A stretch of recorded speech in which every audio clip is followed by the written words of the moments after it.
thought was some of the findings that Jay had put up today, you know, recognizing that there's that we are up against a lot in terms of the environmental and the economic factors. But I have a motion. The board shall initiate an addendum to minimize stock declines by lowering fishing mortality and increasing egg production by a combination of changes to the minimum size, maximum size, closed seasons, closed areas, trap cuts, and trap caps, standardizing regulations throughout the area and/or combinations of the above. Target egg production increase shall not be less than 40% above the level that would otherwise be produced with no additional management. Final regulations for this step shall be fully phased in within 3 years, no later than June 1st, 2019. All right, so that's a motion. Do I have a second? Mark Gibson. Discussion on the motion. Richie White. Thank you, Mr. Chair. My problem with this motion is it doesn't say anything about maintaining the fishery. And I think that is the main drive. If we're not going to take the road of moratorium, which we have already, by your poll, said we were not going to take, then the main drive of an addendum starts with maintaining some type of fishery at some level. And I think that needs to be said in this addendum. Does a 40% increase in egg production allow for a fishery? I guess we don't know that yet. So I would like to see, I don't have the wording that I would recommend, but I think the main drive, I think, is to have a fishery while still trying to allow a increase in stock abundance if environmental conditions allow. Steve Frame. Thank you, Mr. Chair. Well, while I'm going to support this motion, I still have trouble that I don't think we're going after the problem here. If you've got X settlement and X recruitment and they're both zero and you multiply it by 40%, 0 times 0 is, or 0 times 40% is 0. The problem seems to be getting that lobster from egg to stage 5 or 6 or 7, and this won't do that. It's just like throwing more in and on a wing and a prayer and hoping it works. And I think we need to look at the problem and the solution and not just keep crossing our fingers that cutting back the harvest is going to continue to help. Got Mark and then Tom Foti. Thank you, Mr. Chairman. I think, in my view, increasing egg production will, all else being equal, will give you more settlers. The survivorship between egg deposition and stage 5s and 6s or whatever they're being called may have been reduced, but under reduced survival, if you brought more eggs in, you still get more out the tailpipe. Not as many as we would have gotten when the survivorship was good. But increasing egg production can't be bad relative to whatever conditions exist out there, unless there's some complicated compensatory mechanism to take some weight at even a faster rate than they're dying now. So I think that's egg production. Eggs matter, and we found that in our stock recruit analysis. Sometimes you have to peel away the veneer of other things that are hiding the stock recruit relationship, like shell disease or oceanographic conditions or whatever the case may be, but eggs matter. So I support the motion and that objective. I've got Tom Foti, then David Simpson. What I've been looking at is the number of lobstermen that have went out of the fishery. We have less boats than we have 10 years ago. I don't have the figures on how many less traps we do. We talk about trap reduction, but we've done a trap reduction in the last 10 years that is dramatic in this industry. I know we fish in about a third of the boats that we were 10 years ago in New Jersey. I'd like to get that as part of it, the fact that we look at what the states have done, what permits were available 10 years ago, what people were fishing 10 years ago, and what it was actually fishing now. And I think what we'll see is a huge reduction in the number of traps out there and the number of boats out there, and that consequence of that drop in fisheries. Because most of the species, when we look at it, we don't have that effect. We're basically, then we start reducing the boats and the traps. We've done all kinds of things to reduce boats and traps on paper, but I think there's been a dramatic reduction in the boats and traps that are fishing right now than there were even 5 years ago. And we should look into that when we consider any of the moves we've done. So that, you know, is part of the move that I'm looking at before I even start on this kind of an addendum. Thanks, Tom. I've got David Simpson, Peter Burns. Emerson, do you have your hand up? Okay, thank you, Mr. Chair. So my concern is with the target being egg production increasing not less than 40%. My thought process, driven by the information that TC's provided, has been in terms of reducing exploitation, and I don't know how those two relate necessarily. You know, we have the projections that if you know, we reduce the exploitation rate by 75 or 80%, we can stabilize SSB. So I'm wondering why we aren't staying with some sort of SSB target increase. I'm also concerned that the focus exclusively on eggs sort of runs against the argument that we shouldn't promote a male-only fishery, and I can look ahead to the argument that would take advantage of that difference, and it seems to me that's gotten us in trouble in the past with striped bass. We suddenly, you know, yes, we used female SSB as the currency, but I didn't anticipate the conversation going toward males are expendable and females are all that matter. So if I could have a little help with that, you know, why not let's just say SSB, because again, maybe help from the technical committee, what is the difference if there is any?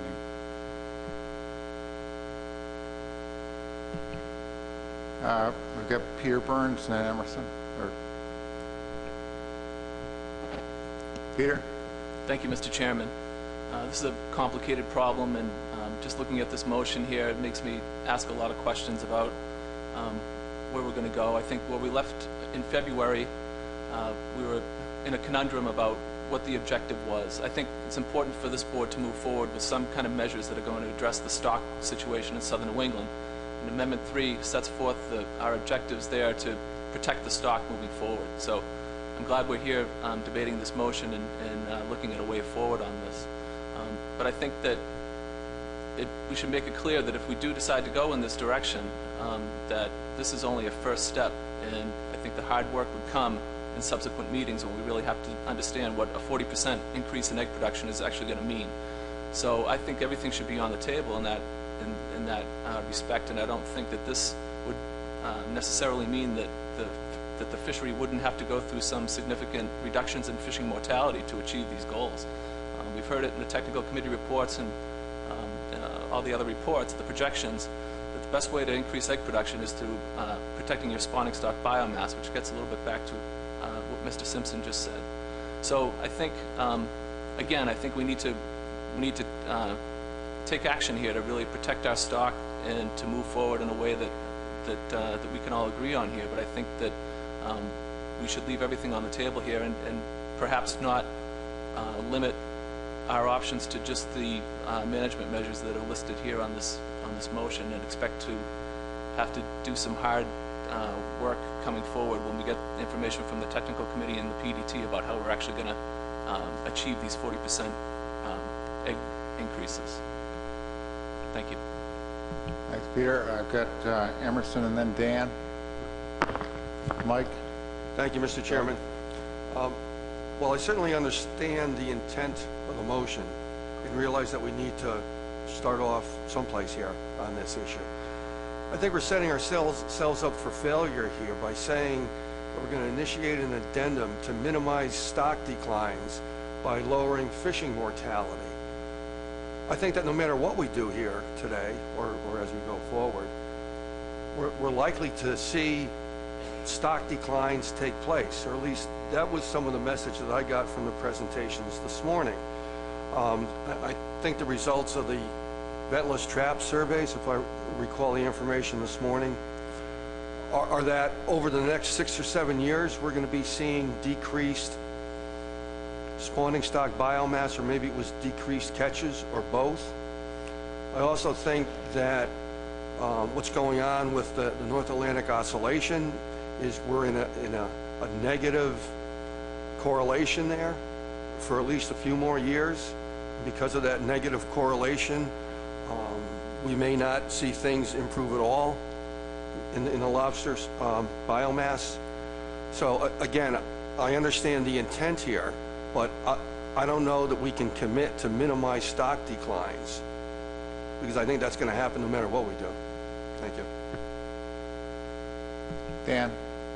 Yeah, to answer David Simpson's question, which I think went unanswered in the discussion, it's my view that decreasing fishing mortality, which is the first part of this, would inevitably leave more lobsters in the water, and I'm suggesting that the focus of how many and what size lobsters we want to leave in the water should be dictated by a goal to increase the relative egg production by 40%, similar to what Jay showed in his analysis.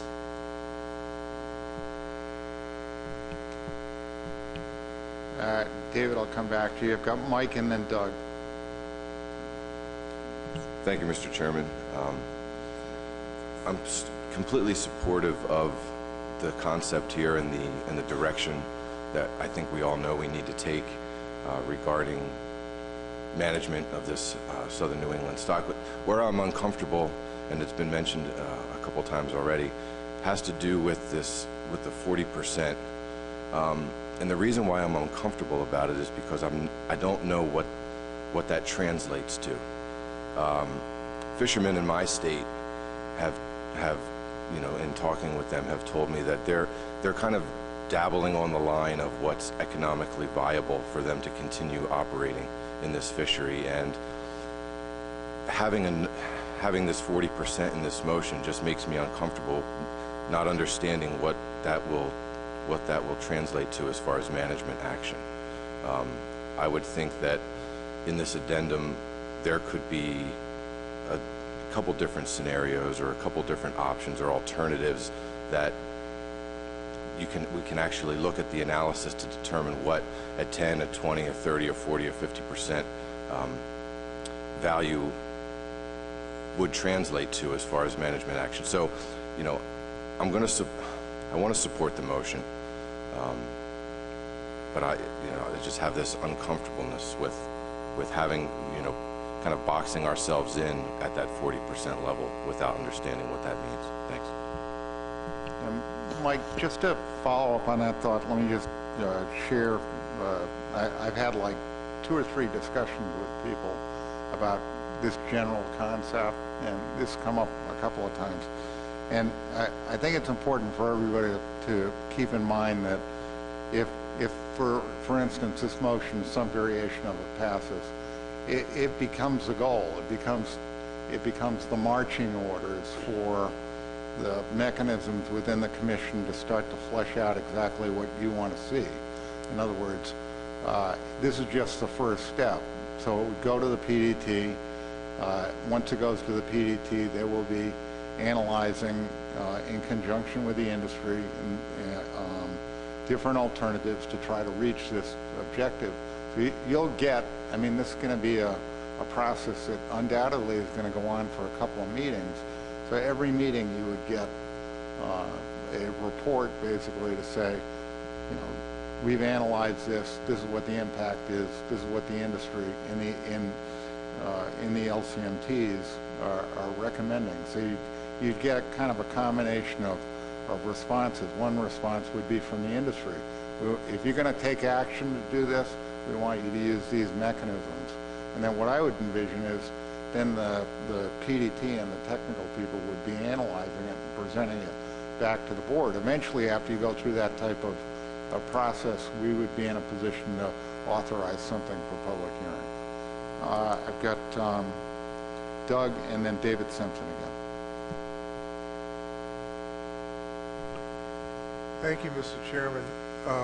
In looking at this motion, it says, we start out by saying we want to minimize the stock declines by lowering fishing mortality and increasing egg production, and gives a variety of different management measures that we can potentially look at. But our target is 40% increase in egg production. I'd like to ask Bob Glenn, what do you think is going to be needed for a reduction in fishing mortality or a reduction in exploitation to attain a 40% increase in egg production, along with maybe minimum size and maximum size changes, etc.? Do you have any kind of concept of what scale we're looking at here? I don't have a great concept of the exact scale right now, but I'm doing a couple of back-of-the-envelope calculations here that if we look at where SSB currently is, it's at about, the spawning stock biomass is around 900. So if you were to use that as a proxy for egg production, which is, as Dave Simpson pointed out, spawning stock biomass is probably a better metric to look at than egg production, but you'd be, to get from 900 to increase that by 40%, you're looking at getting it to around 1,260. And then if I go into look into the projections to try to see what it would take to get it to a value of about 1,260, just give me a second.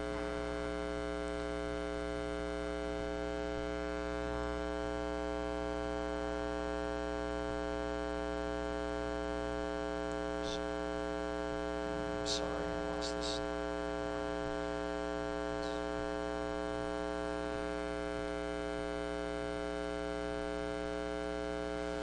Okay.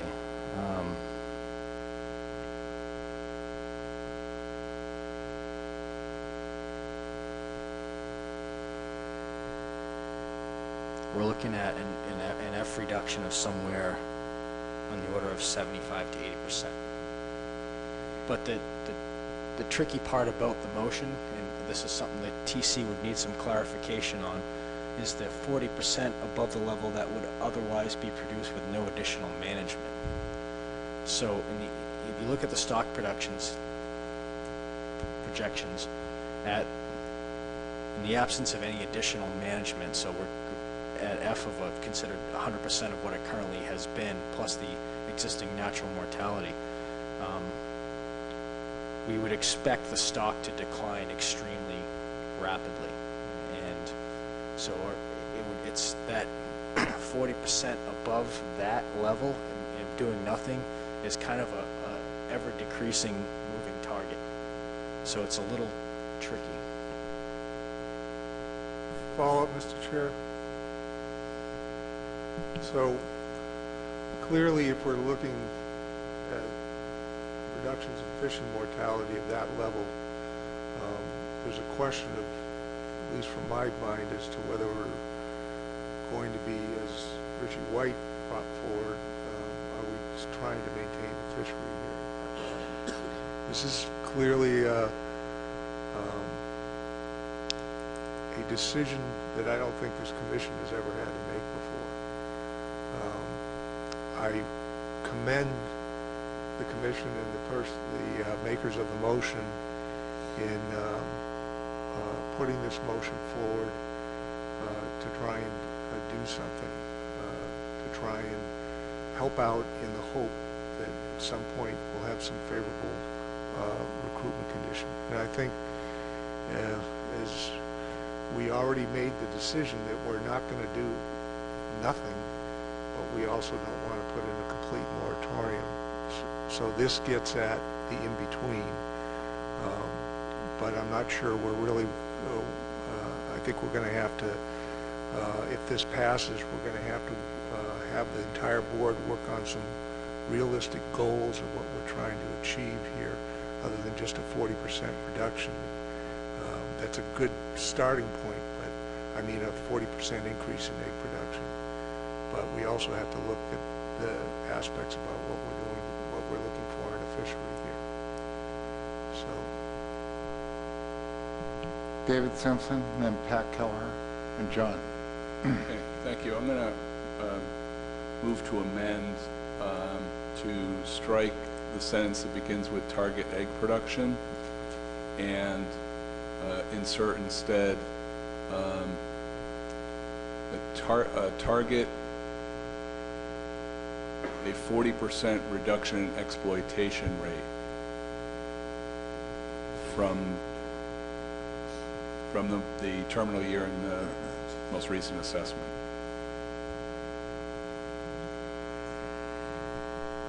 Right, so we have a motion to amend. Second on that? Is there a second?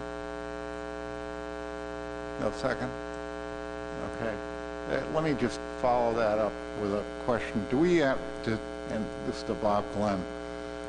Bob, do we have the ability to determine exploitation rates on a LCMT basis?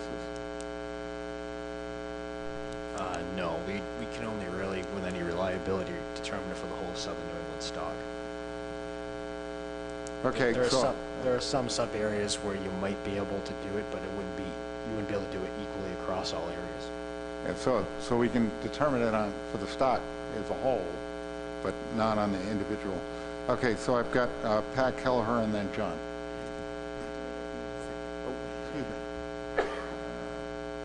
Yeah, the motion died due to motion to amend died due to a lack of a second.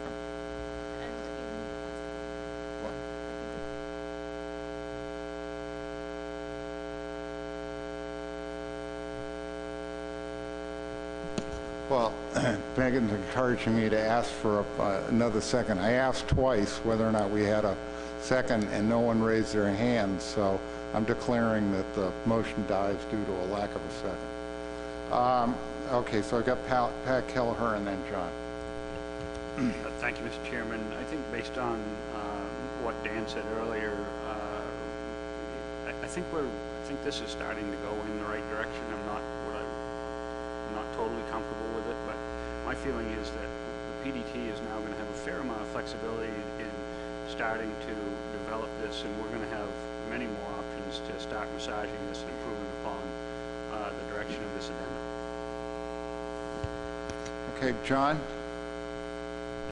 Thank you, Mr. Chair. I probably just misunderstood something before, but I thought with the 40% egg increase from Jay's analysis, that could be done through a modest change in the gauge size.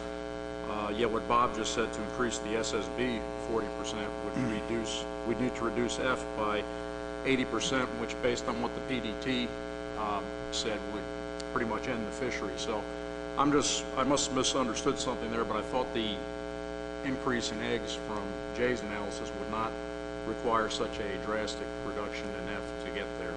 Thanks.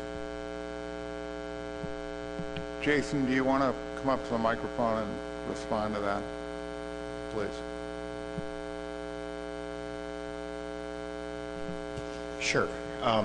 So I think an important thing to consider when talking about this is, well, I'll just get right to your question. And so the updated analyses that we did, keep in mind that they're based on a carapace length to egg relationship, which is not linear. It's a curve again. So it's not a linear relationship. So what we found, just to cut right to the chase, and again, I caution you that it was based on feedback from the technical committee, but we've not brought these analyses yet to the technical committee because we just finished them up, recently.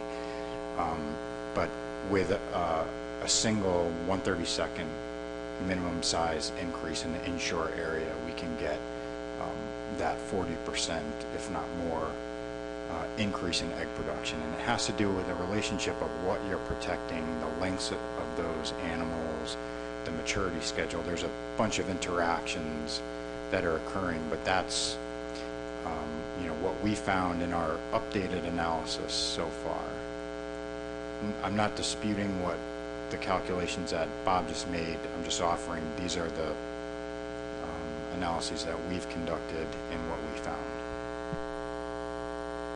John, have you got a follow?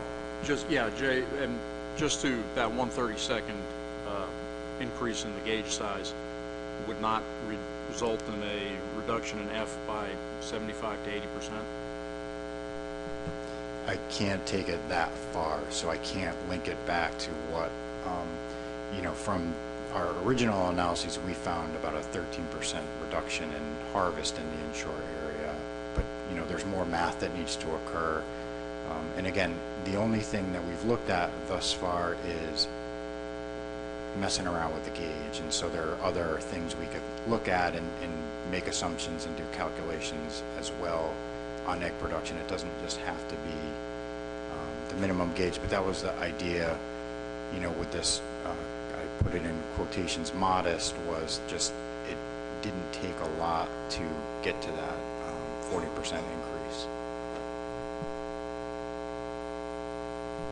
Got Mike? Thank you, Mr. Chairman. I'll hold my comment at this point. I do have a question, or I want to make a point at some time after we take action on this motion. Thanks. Richie? Thank you, Mr. Chair. Question for Megan. Will the PDT, how will the PDT be able to determine how much mortality decline could be accepted by the industry and still be viable? Because this gives no direction as far as the amount of mortality decrease. Yeah, so I think moving forward, what we would do if this were to pass, we would work with the TC, and then I would work with the PDT to try and turn that into some sort of different options in terms of management. One thing that we are talking about or considered is meeting with the different LCMTs, and they would come forward with their preferred option, I'll say, of how to achieve that. But I'm not sure it's the PDT's position to say what industry thinks is acceptable. I think that that's maybe something for the board to be considering. We would just provide the options. All right, who else needs to speak on this? Mark Gibson. Mr. Chairman, since the board's concern and uncertainty about this 40% number, and I share some of that concern because it's not completely clear how that target egg production increase maps back into the fishing mortality rate reductions. And it seems to me that it's possible that if we're locked into that measure, we could find ourselves in conflict with the other standards we have articulated here through your poll and in earlier meetings, that we weren't going to drive this reins of this fishery into oblivion. We also weren't going to do anything. We were trying to find a middle ground process. And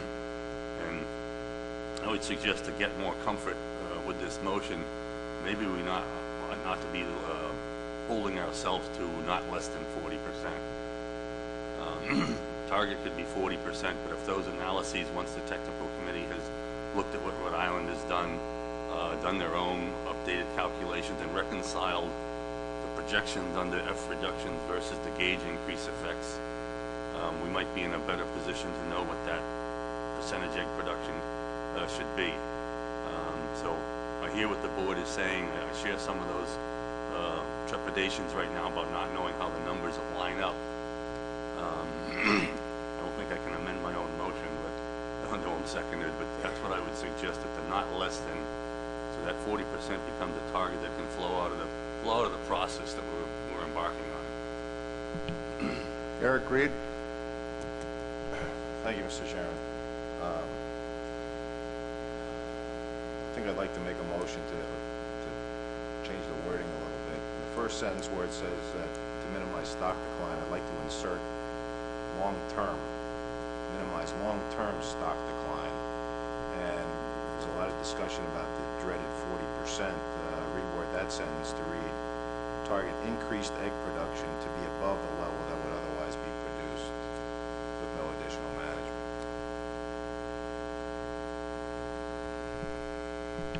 there a second? Bob? Eric, we just had trouble hearing your second part of that. If you could repeat it, that'd be great. Thanks. I was having trouble thinking about it myself as well. The second part would be to reword the 40% target to that sentence to read, target increased egg production to be above the level that would otherwise be produced with no management action, no further management action. I realize it generalizes the motion. It also gives, there's no target for the TC and the PDT to shoot at, but I think it would capture the intent of this discussion. Right, do we have a second to the motion? Seconded by Mike. Discussion on the motion to amend. Any discussion on it? Peter. Thank you, Mr. Chairman. I appreciate the effort to try to make this a little bit more clear, but I'm a little bit more concerned because this really really says that any slight increase in egg production, we'd be meeting the goal here. And frankly, I'm not even sure if the 40% really even goes far enough, because I think we really need to take some effort to protect the stock any way we can. And I think, I understand that there's economic implications with this, but I think that we have to be prepared to make some very, very difficult decisions about how fishing mortality needs to be reduced to make sure that the stock doesn't continue to decline at the rate that it's going right now. So just food for thought. Thank you. Tom Foddy, excuse me.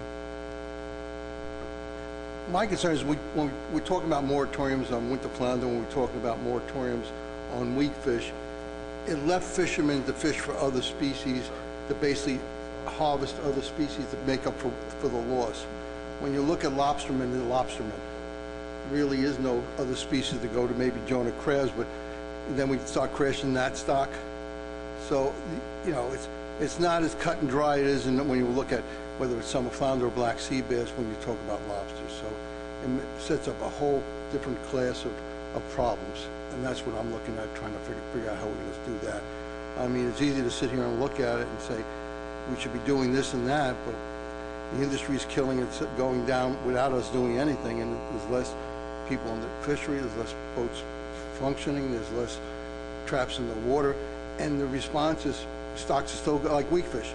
The stocks don't increase, the stock assessment is not showing any better, no matter what we do.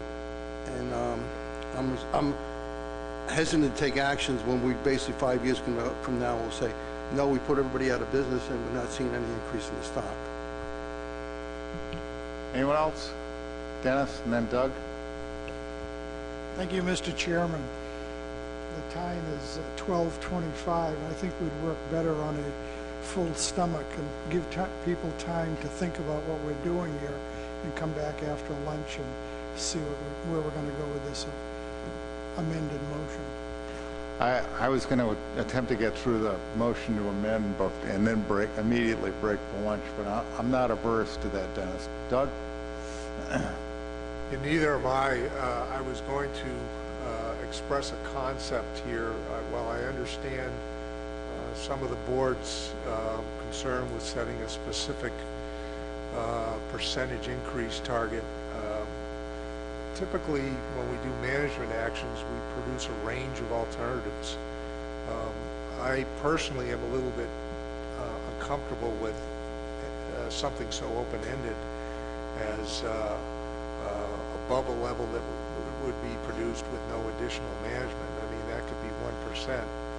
And it may also help our PDT and technical committee if we gave them a range of alternatives.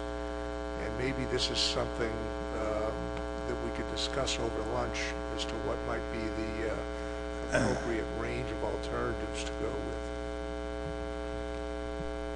The chairman just winked at me, so I'm going to admit defeat, and we're going to break for lunch for 15 minutes.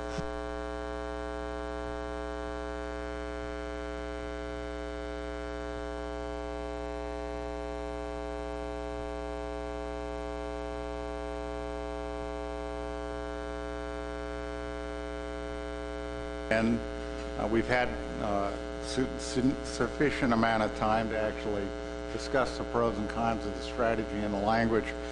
And then, so we voted up or down. Then if we ended up with a amended motion or it fails, then there's some other people around the table that would like to offer additional motions, and that includes kind of minor things like adding the word Southern New England to the main motion so that it doesn't apply to the Gulf of Maine, and a few other things. So on the concept, anyone here feel it's really important to add additional comments that have not been made yet on the motion to amend? I just soon deal with that motion to amend, and then if someone else wants to make a motion to amend, then they can do that. That way we won't have two motions to amend on the table or a substitute motion, which is going to confuse things incredibly. So anyone else want to comment on this? Are you ready for the question on the motion to amend? Do you need a caucus? Anyone need a caucus? Okay, so all those in favor of the motion to amend, raise your right hand. 1, 2, 3.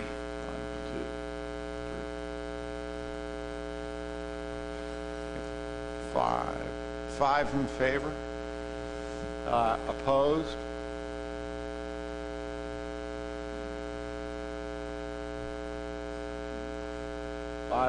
Five opposed? We're making rapid progress today.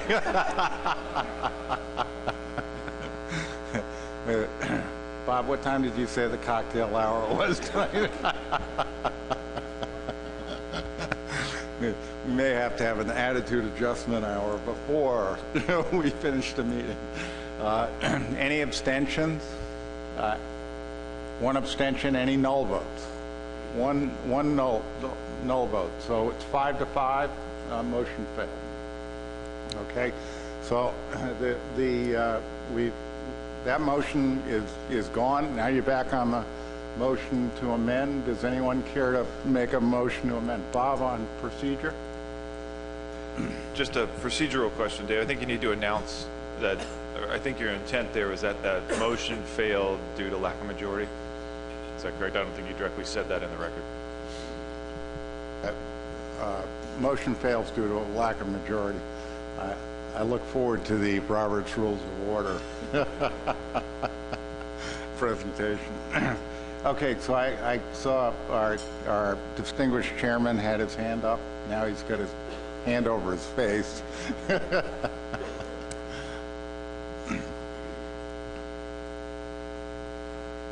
Doug, do you want to take a crack, or you need another minute?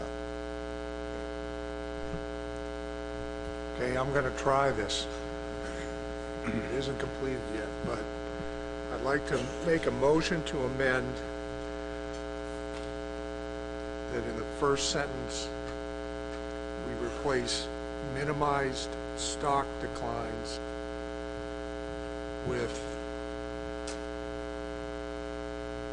I'll let Kirby catch up.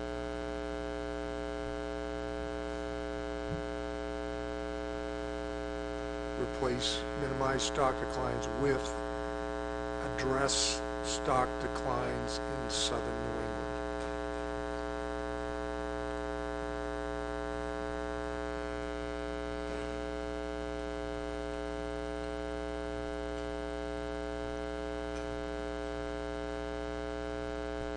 And then after that, similar to the original motion to amend, we're going to remove the sentence that says target egg production increase will not be less than 40% above the level that would otherwise be produced with no additional management, and replace it with develop a range of long-term increases in target egg production.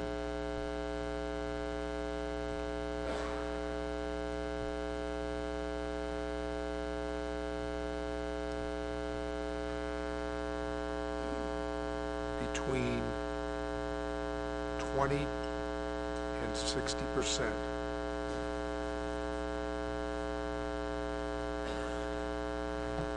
above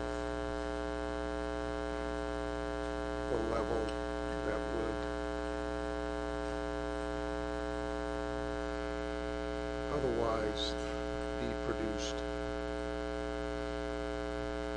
with no additional management.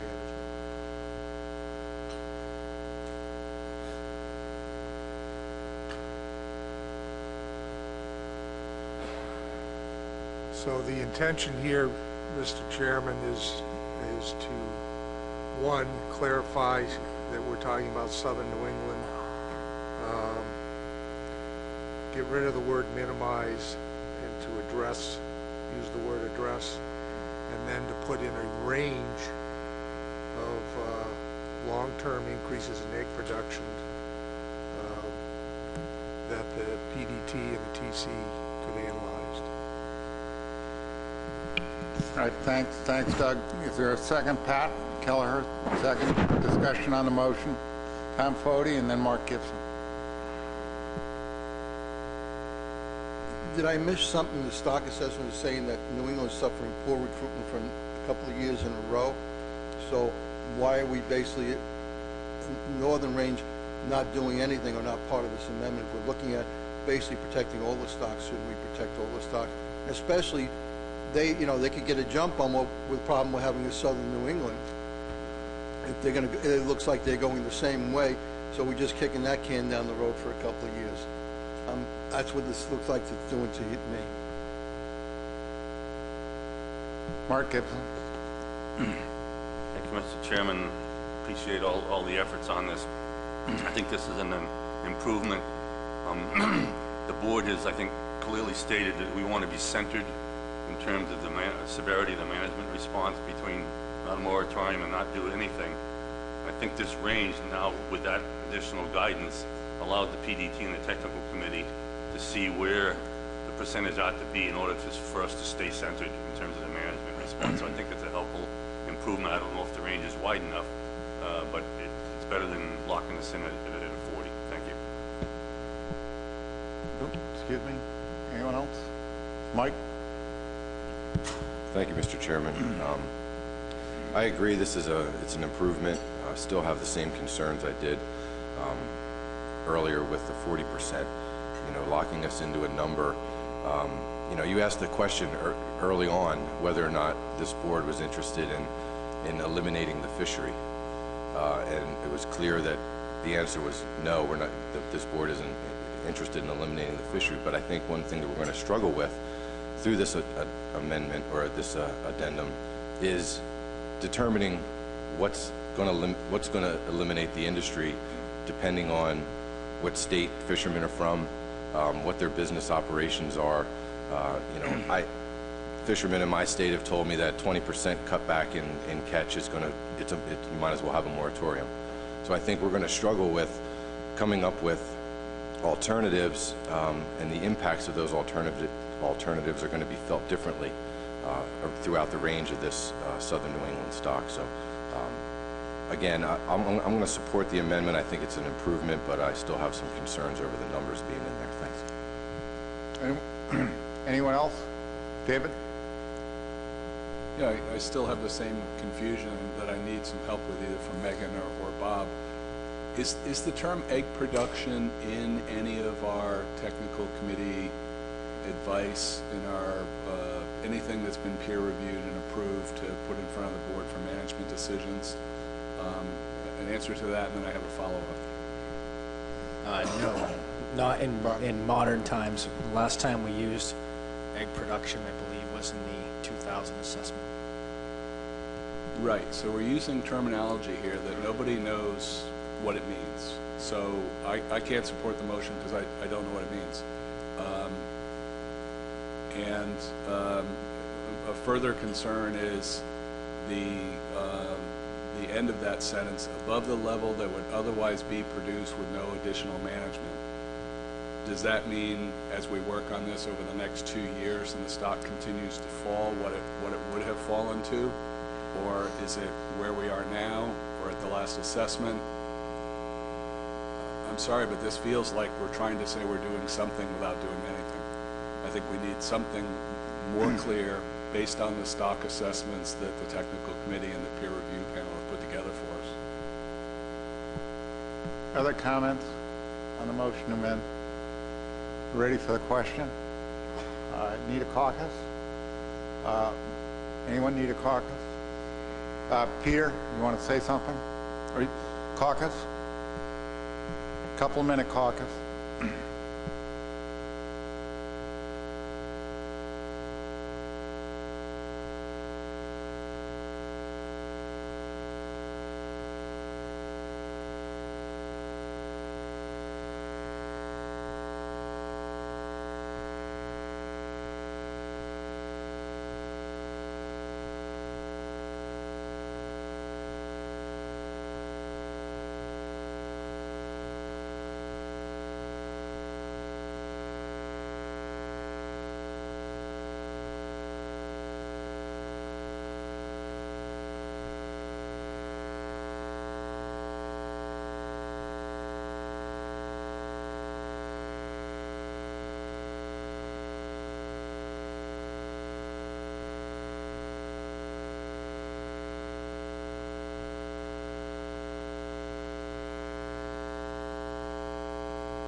Richie? Question on timing, Mr. Chair. If we pass this and it goes to the PDT, when would we see a report back from the PDT? Would that be in August, or would it be later than that? August, I mean, if some, so everyone's clear, and Mike was the one that raised this before, if some variation of this motion passes, it would be our intent to try to conclude some of the egg analyses that are undergoing. Jason said he's already got a draft of that, have the TC review some of that paper, have the PDT and the TC work and the staff work to get comments on what this means. Go back to Mike's question about actually what does it mean, what are the options and so forth, and all of that would be reported at the summer meeting, and then at that point I think the board needs to look at that advice and decide whether or not it's adequate, and so this in my own view, this starts the process. So any other points before I call a question? So this is on the motion to amend. All those in favor signify by raising your right hand.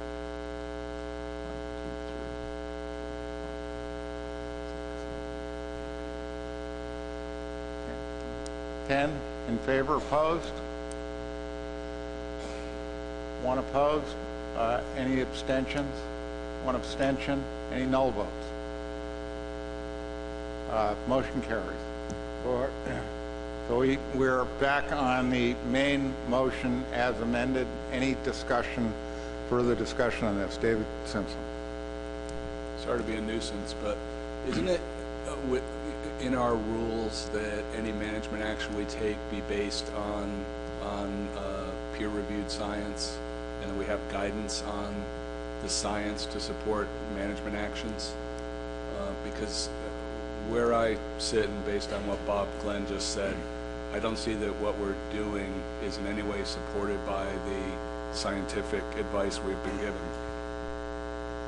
I think, I defer to some of my, Bob or Tony could probably answer this better than me, but from my perspective, I think most of the time that either a commission or a council deals with that specific issue, they have a whole ranking of types of documents that they rely on in terms of giving technical advice. And one of the last items on that list is to have like a technical committee review the concepts and make sure that it's consistent with the program that it's being advanced for. I don't, and Bob, correct me if I misspeak, there's no requirement to just use peer-reviewed science. Is that correct?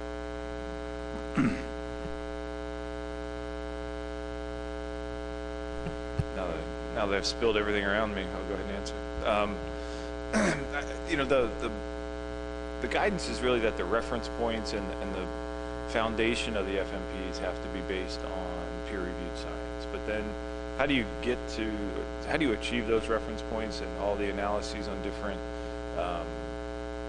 you know, management measures and other techniques? Those usually are not peer-reviewed. You know, they're run through the technical committee and others. So I think this is in that gray area of, you know, the peer review clearly said Southern New England needs some significant changes, and how you achieve those changes, I think there's more latitude in that in the guidance documents from the commission. Or I'll go the other way. The guidance documents of the commission don't clearly say how you have to achieve the reference points or what analyses you have to use to do that.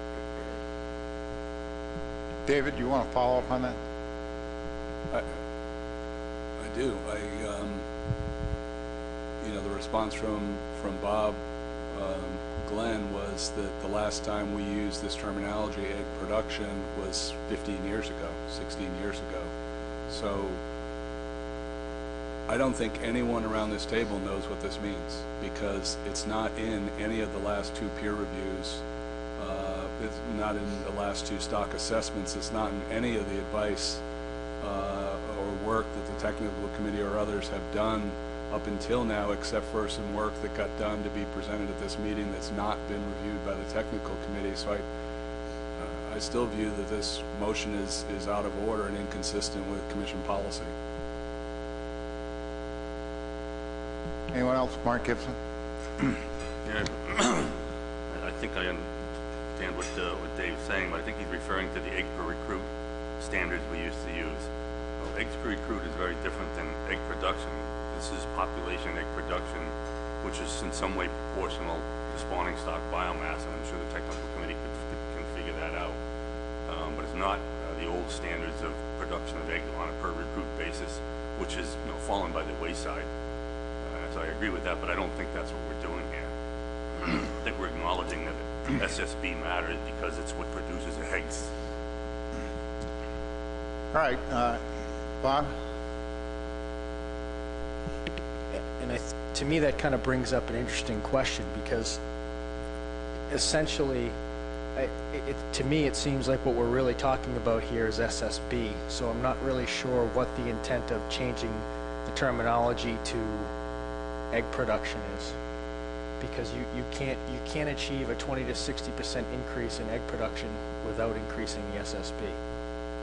So I think it leaves a TC in a little bit of an awkward spot as to understand, or I mean, we can do it. We can multiply the spawning stock biomass by the maturity curve and by the fecundity and come up with total egg production, but it doesn't seem to relate back to any of the reference points or management. Anyone else? You, Doug? Excuse me. Well, in response to what Bob said, when I made the motion to amend, it was off of the original underlying motion that talked about egg production. And the original maker of that underlying motion, I was wondering if they had that same concern that it should be SSB. The value that we're looking for is actually SSB. And if so, I don't know if I can't make an amendment to my motion, or maybe the original maker of the motion, or some of the people that on the other side of the table that have concerns about using this currency of egg production. And would you feel more comfortable with SSB? Would you want to make that amendment?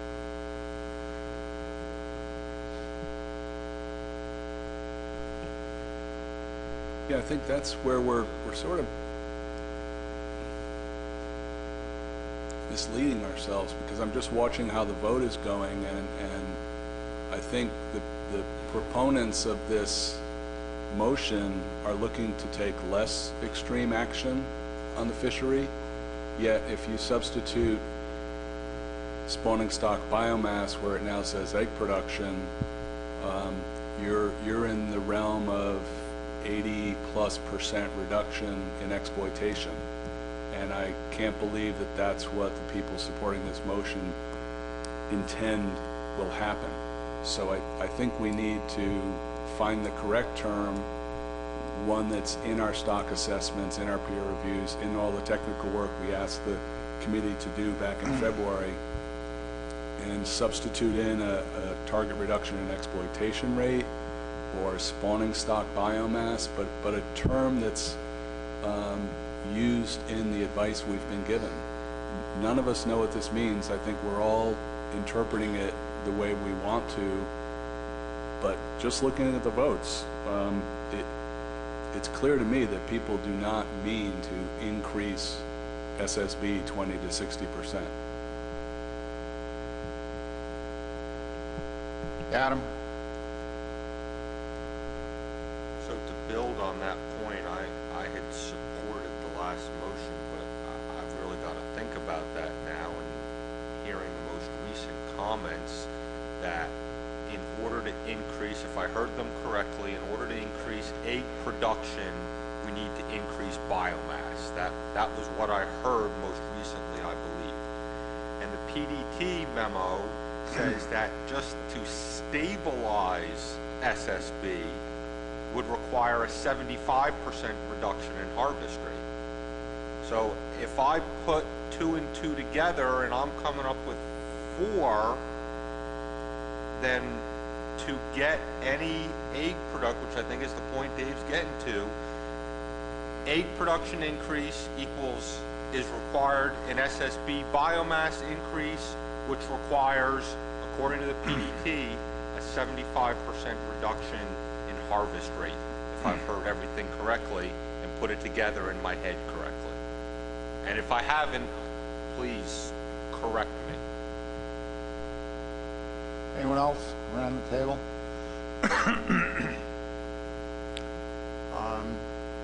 Jason, I don't want to put you on the spot, but since your staff has been doing the egg production analyses, do you got any comments you want to make at this point?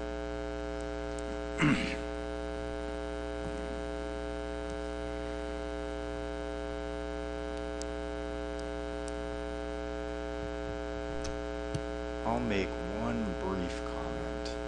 So the discussion that's happening right now between, the comment that to increase egg production you have to increase SSB is absolutely correct, or protect SSB.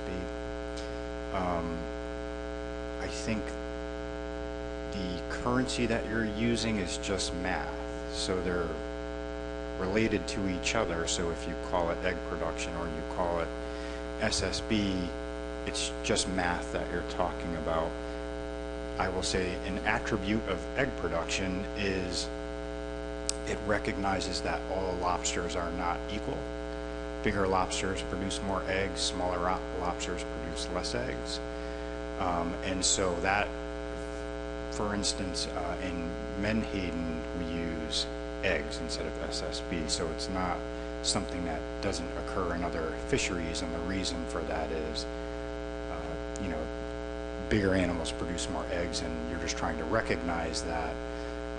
But the only other thing that changes in this discussion, depending on the currency, is you can get, a bigger number from egg production. That number that equates to that bigger number for SSB, it's just a smaller number. And so I guess you're all talking about the same thing, and it's literally a currency change that is linked through a relationship, and it's just math.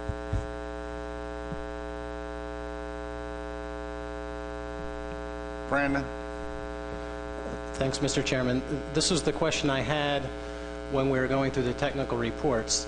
If you kept all else equal, from my understanding, you need to take a 75 to 80% reduction to stabilize SSB. But I thought some of the technical analysis that the TC had done and that Rhode Island had done that shows some modest gauge size increases does influence and increase SSB. So there's a difference. So if we do nothing and the only thing we're going to do is reduce harvest by some sort of scenario, and we do nothing else, no gauge size increase, then we need a 75% reduction to do that. But if you do some management tools, gauge size increase, a decrease, whatever, maximum decrease, there are other avenues that don't require a 75% reduction. That's my take in the analysis. I've got Richie White. Bob, do you want to respond to that? Just going to point out that that's absolutely correct. Anytime you change the minimum or maximum size, you're changing the exploitable stock. So by increasing that, you're going to increase SSB. I've got Richie White. Thank you, Mr. Chair. I still feel we're going about this backwards. We've said that we want to maintain a viable fishery. And then we go to trying to create measures that will help egg production, spawning stock biomass, without knowing what it is a viable fishery is. Why aren't we starting with what kind of fishing mortality reductions can industry stand and still be a viable fishery? Why aren't we starting there, and then, okay, that's what we can work with. That's the effort we can reduce, and then see what does that give us. It just feels like we're doing these things. We have no idea whether any of them will come out with a viable fishery. So I guess my question would be, who would we task, and how would that unfold for us to determine what a viable fishery would be? How much mortality reduction could they stand? Would that go to the PDT, go to the AP, technical committee? How would we determine that? I'm not sure what the answer to that is. Maybe Megan or somebody else can offer thoughts. My thoughts, if I was asked that question, would be to go to the LCMTs and ask them what they could sustain as reductions in F, and then that would be your goal, basically. I don't know if that percentage would be equal among all of the LCMTs, so that's something that the board would have to consider. But that's how I would try and answer that question. Yeah, my suggestion here on a way forward is basically to curtail a discussion on it. We've had a good discussion. I think we should vote on this motion, but do it in the context that if this motion passes, excuse me, if this motion passes, then in fact, at the next meeting, we will get a whole series of reports. We can get comments from the PC on it. We can get the analysis that Jason and his staff have been doing. We can get comments from the TC on whether or not they agree with or don't agree with the Rhode Island analysis, and then lay all of that before us. And depending upon the results of that, then if there's a necessity to revisit this motion, we go back and revisit it at that point. But at least we do so from I mean, there've been a lot of really good points that have been made around the table about what's known and what's not known, but there's also a lot of speculation that's going on around the table. And I think the only way to move forward with this is take a step, but it's under the assumption that if in fact the motion passes, then we're going to revisit the whole issue at the summer meeting. Comments on that? Any comments? Bill Adler. Thank you, Mr. Chairman. So if this motion passes, there's going to be a development of a draft addendum. First of all, is that correct? I don't think we're ready for that, Bill. I think we're at the stage where there's sufficient uncertainty here in terms of the terms, what it means, Right. and so forth, that we need to get more technical guidance. We need to see that this Rhode Island analysis being completed, and then basically put it on the agenda, let everybody actually see what the analysis is at that point, what the actual egg production is that comes out of a few examples. I mean, in the Rhode Island analysis, and the initial analysis, I don't know whether this applies to the current analysis, but they had looked at a range of different options, not to advocate those options, but to just use them as examples. And I think that might be helpful in terms of answering some of the questions that have been raised. So, in other words, if this passes, we're not going to start drawing up an addendum yet.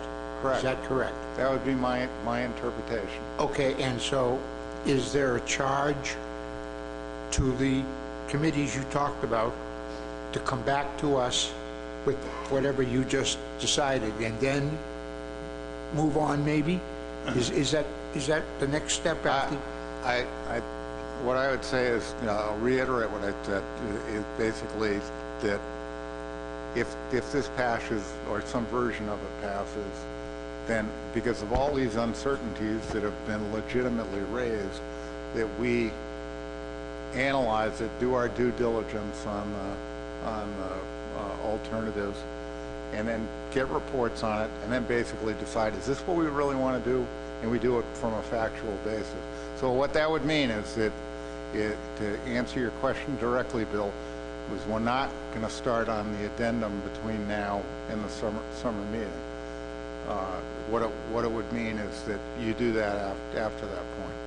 If so, it's going to take a couple more meetings to finalize it. So, Bob. So, David, the wording of the motion is to initiate an addendum, but your interpretation of that is the initiation is actually the analysis and the work done by the PDT and TC to bring back to this board. So it's not drafting an addendum between now and August, it's initiating the work of an addendum, and that's how you interpret that. Is that correct? Correct. Okay, any other points? Ready for the question? You need a caucus. Mike. Thank you, Mr. Chairman. I have a quick question for you. Given the concern that around the table surrounding this sentence that starts with develop, if someone were to make a motion to strike that sentence from this motion, because the issue had already been amended before, it's a different motion. It's a motion to strike a sentence rather than to change the wording. But would a vote of would a 2/3 majority vote be needed in that case in order to actually make that change? I'm just because I'm considering that motion, and I'm trying to figure out what would be required in order to strike that sentence. So you're trying to reconsider a motion, a portion of a motion that's already passed or already been acted on? Is that? Well, yes, I guess the intent would be the same that that Eric's motion earlier, that I seconded it. I guess the intent's the same. So yeah, I guess I'm asking if we were to reconsider that, it would require a 2/3. I'm just kind of talking through it in my own head. Thanks. Bob, you want to provide some procedural guidance, please? I'll try. I don't have the wording of the previous motion that failed in front of me, but it sounds like Mike is suggesting another motion to amend, which would be to strike the sentence that begins with develop a range of long-term increases. If I remember right, his previous motion had a few other ideas in it as well. So, you get into a gray parliamentary area where you've got a multi-piece motion earlier that failed, and now it sounds like Mike may be considering a single-piece motion to amend, which is just striking one sentence. So, it probably would be fine if that's the will of the board, just to do that through a regular motion to amend and not require a supermajority. Anyone further on this point? Is there any other action? Anyone proposing anything different, Adam?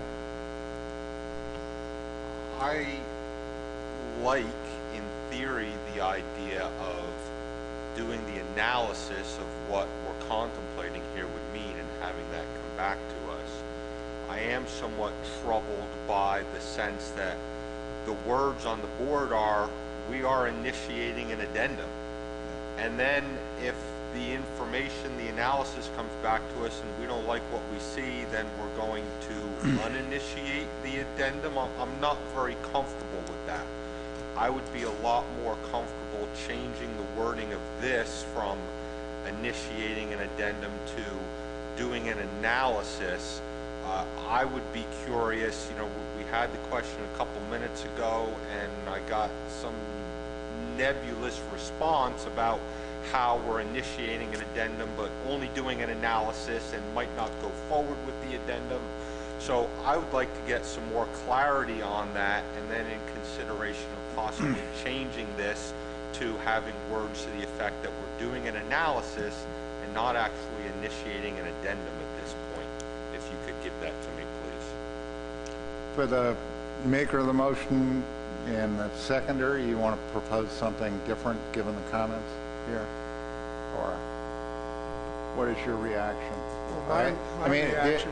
There is also the option to simply go with the way that I characterized it. In other words, I think I was clear that, I mean, we earlier in the meeting, we agreed we were going to do an addendum. That's what we agreed to. There wasn't a vote on that, but people basically agreed to that. Doug. So the way I see this is we're initiating an addendum to address stock declines in southern New England by lowering fish mortality and increasing egg production.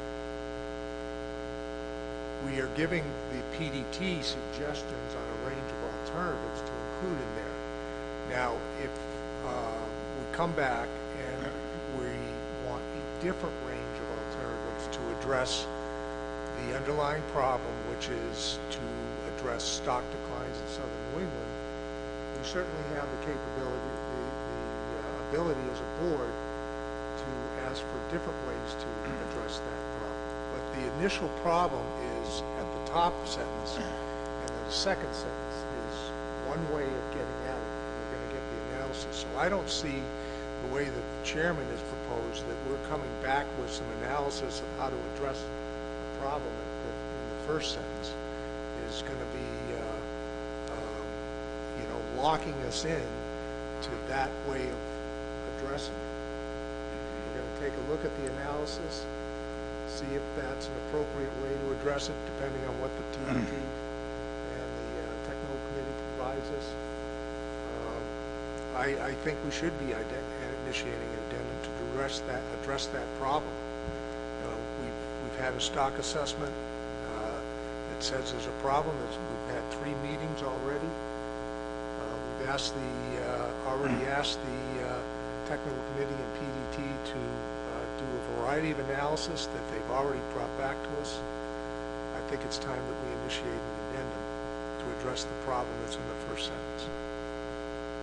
Adam, to your point, would it make you more comfortable with a motion if, in fact, we, at the end of it, we added some kind of sentence and don't hang on every word? It's something to the effect of the first phase of the process will be to analyze these options and report at the next meeting. Would that allay some of your concerns? Well, I think the comments on the record here in the last couple minutes probably address it as best we can. If, as chairman, you see fit, based on the comments here, to encourage some change in words here, so what the public sees and what we move forward with working off of, I would certainly support to that concern. But I think the important part is getting the comments on the record that we just did about what our intent is and what our process is going to be going forward. So I would defer to you whether that's sufficient or not in your eyes. So let me just read this one more time. It's my intent that if this motion passes, that this is will be the first phase in the process, and that an analysis will be completed and the report provided to the board at the next meeting. All right? further discussion on this? You ready for the question? Do you need a caucus? If not, all those in favor of the motion, raise your right hand.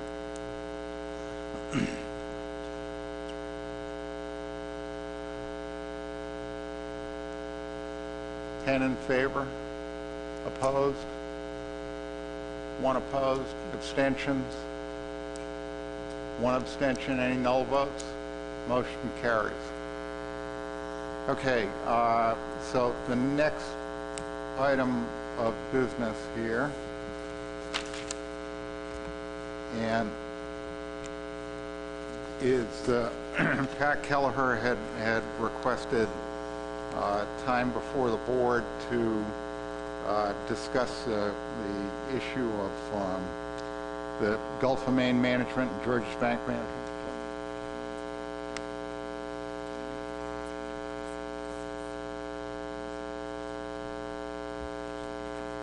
Okay, so Megan's raised the point about tasking the TC. Is there any objection to tasking the TC with reviewing this?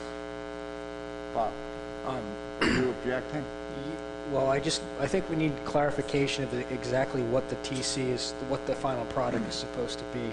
Are we analyzing what the impact on the fishery is at 20, 30, 40, 50, 60% increments? Are we changing based on egg production, or are we looking at how that relates to mortality? Or I'm a little unclear as to exactly what we're supposed to be analyzing. Motion says target egg production. Okay, so I would view that the first thing you're going to do is you're going to review the Rhode Island analysis, right? And then I think you would factor that into a range of options and basically bring back some alternatives and characterize what you think the impacts are under a couple of different scenarios of that.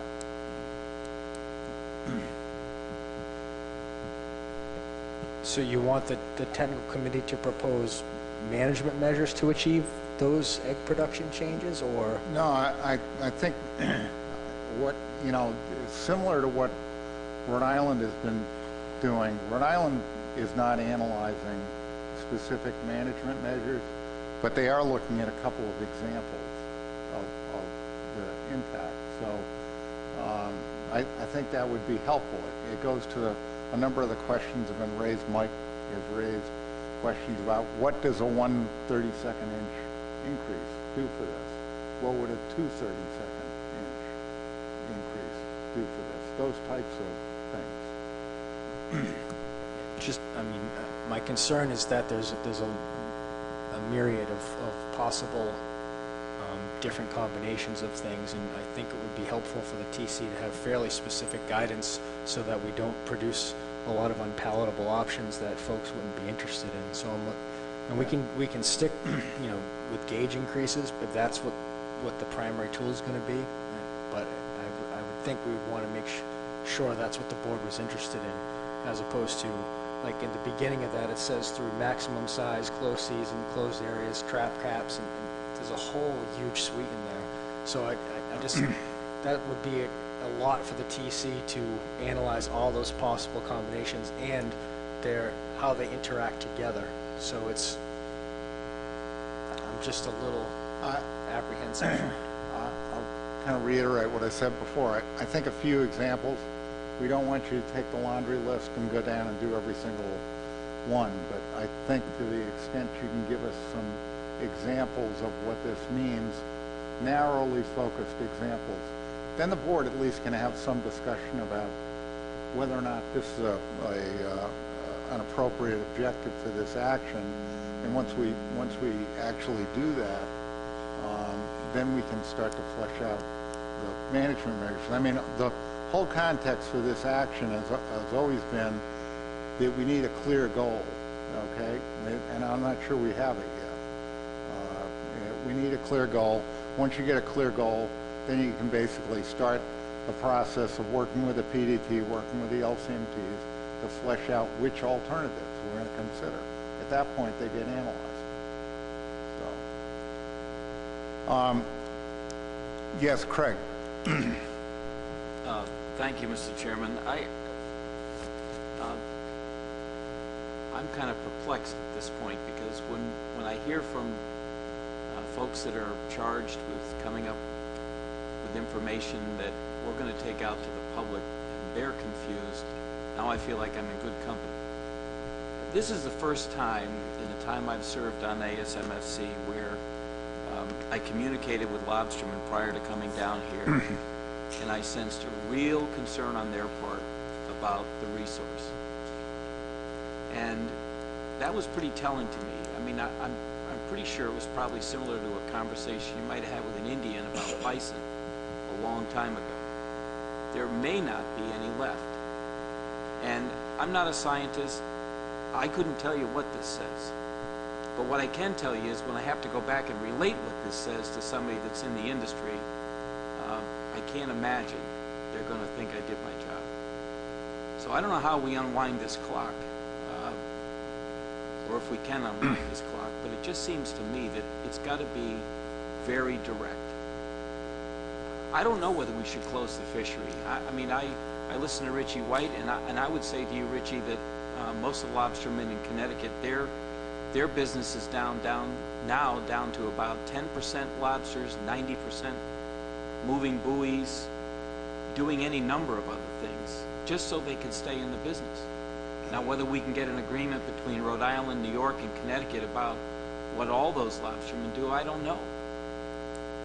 But what I do know is that they know where these lobsters are.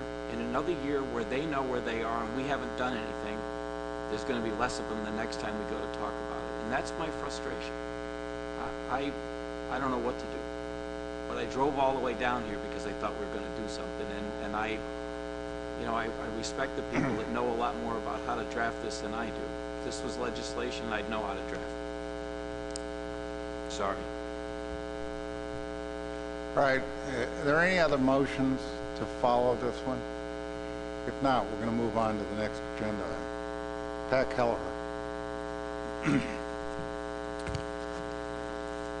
Thank you, Mr. Chairman. Obviously, things in the Gulf of Maine are quite different than they are in southern New England. The intent of what I'm going to bring forward today is to hopefully avoid the conversation that we just had for the last several hours in the future when we start to see changes in the Gulf of Maine. This is not to diminish the importance of the southern New England lobster fishery, but to put it into perspective, if you look at today's landings, Maine, during the peak of the season, catches the total amount of what is caught in southern New England in about 14 days. Our fishery is at an all-time high. We've been maintaining catches for the last 4 years, over 120 million pounds. Ex-vessel value is now $500 million. And what I'm proposing to make for a motion is to start putting together plans now for what is inevitably going to be a changing lobster stock in the face of a changing environment. Just as a reminder, the current FMP reference abundance is 35 million pounds. If we did not react to change until we hit that 35 million pound level, the state of Maine would have an economic disaster on our hands that would pale all other fisheries disasters that we have seen in the past. We are seeing shell disease within our state fisheries. It remains prevalent, but luckily we are at a low level and it makes up less than 1% of the harvest. However, we do see, and this correlates exactly with what the conversations in southern New England, while we have a historically high spawning stock biomass, we have now seen 4 out of 5 years in declining settlement within our state settlement surveys. We, for the first time, have picked up that decline in eastern Maine in our ventless trap surveys. So that is a continued indication that we are starting to see change. I'm not by any means suggesting that the sky is falling yet, but with the lessons learned in southern New England, I believe now is the time to start preparing with having the best available information and the best thought-out process by which we would adapt to those changes. Anecdotally, fishermen up and down the coast are telling me on a daily basis that things are changing. This fishery is moving farther offshore. We are seeing earlier sheds. Water temperature issues continue to drive all of the changes that we're seeing within the Gulf of Maine with all of our fisheries, whether it's green crab infestation, sexually maturing lobsters at a smaller, younger age. All of those pieces are kind of part of what lead me to be very concerned about what the future will be to this fishery within the Gulf of Maine. So with that, Mr. Chairman, I'd like to make a motion, a tasking motion, if you will, and I'm hesitant to do so after the last conversation and the workload that was just put onto the technical committee because Bob's about ready to crawl under the table, I think, right now. Megan, I think you have a copy of that, if you could put it up. I'd like to make a motion to have the technical committee examine the following tasks. Synthesize current literature and studies which investigate the connectivity between the Gulf of Maine and Georges Bank stock in Canada. Plot changes in distribution of egg-bearing females over time in the Gulf of Maine and Georges Bank stock. Understand changes in the Gulf of Maine ocean currents and how this could be affecting larval supply patterns. Investigate the stock recruitment relationship in the Gulf of Maine and Georges Bank stocks.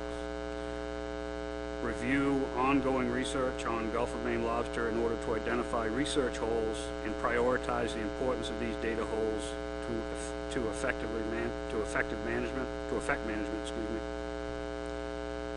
Examine the competing management measures between Area 1, 3, and the Outer Cape Cod to look at the benefits of harmonizing these measures.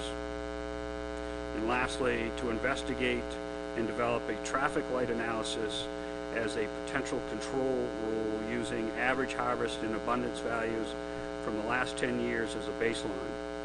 This approach would include using multiple indices such as the settlement and ventless trap surveys, trial survey data, landings information, and other indices as recommended by the TC. If I have a second, Mr. Chairman, I'd be happy to speak further. Second by Richie White. Discussion? Any discussion? No hands up. Tom, are you scratching your head again, or is that a hand up? I just want to support this motion. I think it's the right move to make, and I really congratulate Maine for stepping forward. Yeah, I would also, excuse me, speak in favor of this. I think it's a good idea. I think the commission, given the experience in southern New England from the 90s where we went from literally record abundance and catch rates that kind of rivaled some of the catch rates that Taps fishermen are seeing, we went from there in a very short period of time to the fishery had basically collapsed. So I think it's important for the commission to do this. A lot of this will result, if you approve this, a lot of this will result in the design of research projects that have to be done to gain additional information on it. Dennis. Thank you, Mr. Chairman. What might be an appropriate timeline for this, to gather all this information? Pat. Thank you, Mr. Chairman. I was thinking that preliminary information could start coming back at this winter meeting. I don't think, as I said earlier, the sky is not falling, but I think starting to bring this information together now, especially some of the prioritization work that needs to be done, I think would benefit us in-state. In particular, we're getting ready to hire on 2 new research scientists. And I think it would also allow us to start, as a commission, prioritize research work that's needed and start looking for additional funding and maybe even the service to elevate this on their priority list. Any other discussion on this? Any need for a caucus? No hands up. Ready for the question? All in favor signify by raising your right hand.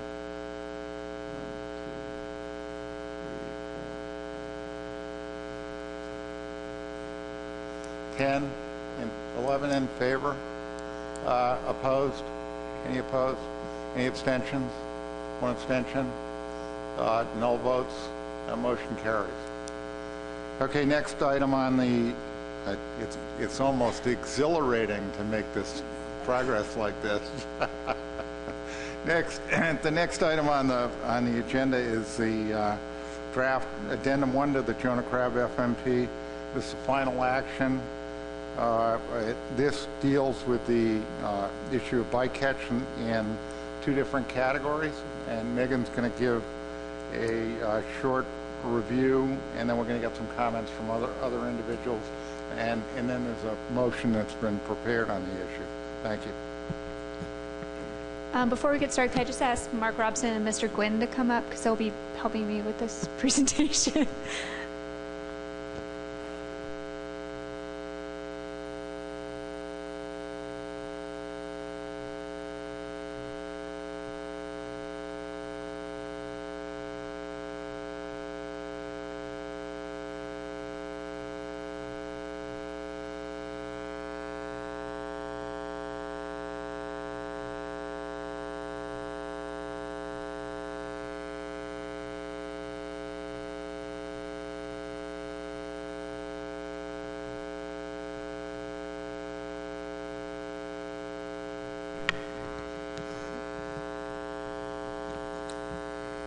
All right, good afternoon, everyone. So just as a reminder, as David said, this is final action. This document went out for public comment this spring, so I'll be going just quickly through the different options. I'll focus on the public comment, and then we have a LEC and an AP report, and then we can open it up for discussion. So just an overview of my presentation today. First, I'll go through the timeline of this addendum. I'll review the two options, or the two issues. We'll go through public comment and then approve it. So this addendum was initiated in November after concern that the current bycatch limit is too low, that it doesn't include all participants in the fishery. The board approved the document for public comment in February, and they also added a second issue to address bycatch by non-lobster trap gear. Public comment closed just a few weeks ago, and we are now here to consider final action. And this is the regulation that is currently in the FMP. It says there's 200 crab per calendar day, 500 crab per trip, incidental bycatch limit for non-trap gear. Again, those are those gill netters, trawlers. And there were two concerns that have come up. The first is that the limit for non-trap gear does not include all participants, that we need to increase it so that those individuals can carry on business as usual.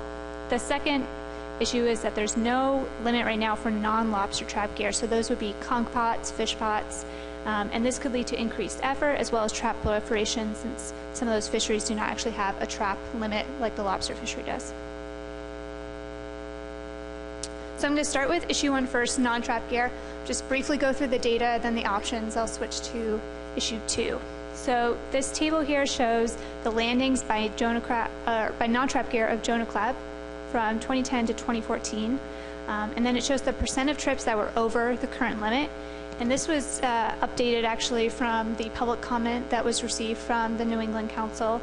So originally we thought that there were 23 trips over the limit, but now it looks as though there have just been 8 trips over the limit between 2010 and 2014. 3 trips landed over 900 crabs between May 2013 and August 2015. In total, the landings from the non-trap gear, it's less than 1% of the fishery, but we can see we had a higher year in 2010, but since 2011, we've increased from roughly 3,000 pounds to 13,000 pounds in 2014. So there are 3 options for issue 1. The first is status quo, so that would be preserving the 200 crab per day, 500 crab per trip limit. Option B is to increase it to 1,000 crab per trip limit, and this would be a trip of any length. And then option C would be to remove the bycatch limit. Moving on to issue 2, non-lobster traps. This data is just, again, for review. It's from the VTR database. So from May 1, 2013 through August 31st, 2015, there were 194 trips that landed Jonah crab with non-lobster traps. 60% of these trips had 200 crabs or fewer. 20% of trips landed between 200 and 500 crabs, and 20% of trips landed more than 450 crabs. And we have 4 options here, and I just wanted to include the exact language of what or who this issue applies to. It applies to all trips by vessels hauling traps which do not have a valid lobster tag. I just wanted to be clear on that because I'm not sure that that's been clear before. But option 1 would be status quo, so there's no bycatch limit. Right now these individuals are required to obtain an incidental permit from their jurisdiction, but they can land as many Jonah crab as they like with as many traps as they like.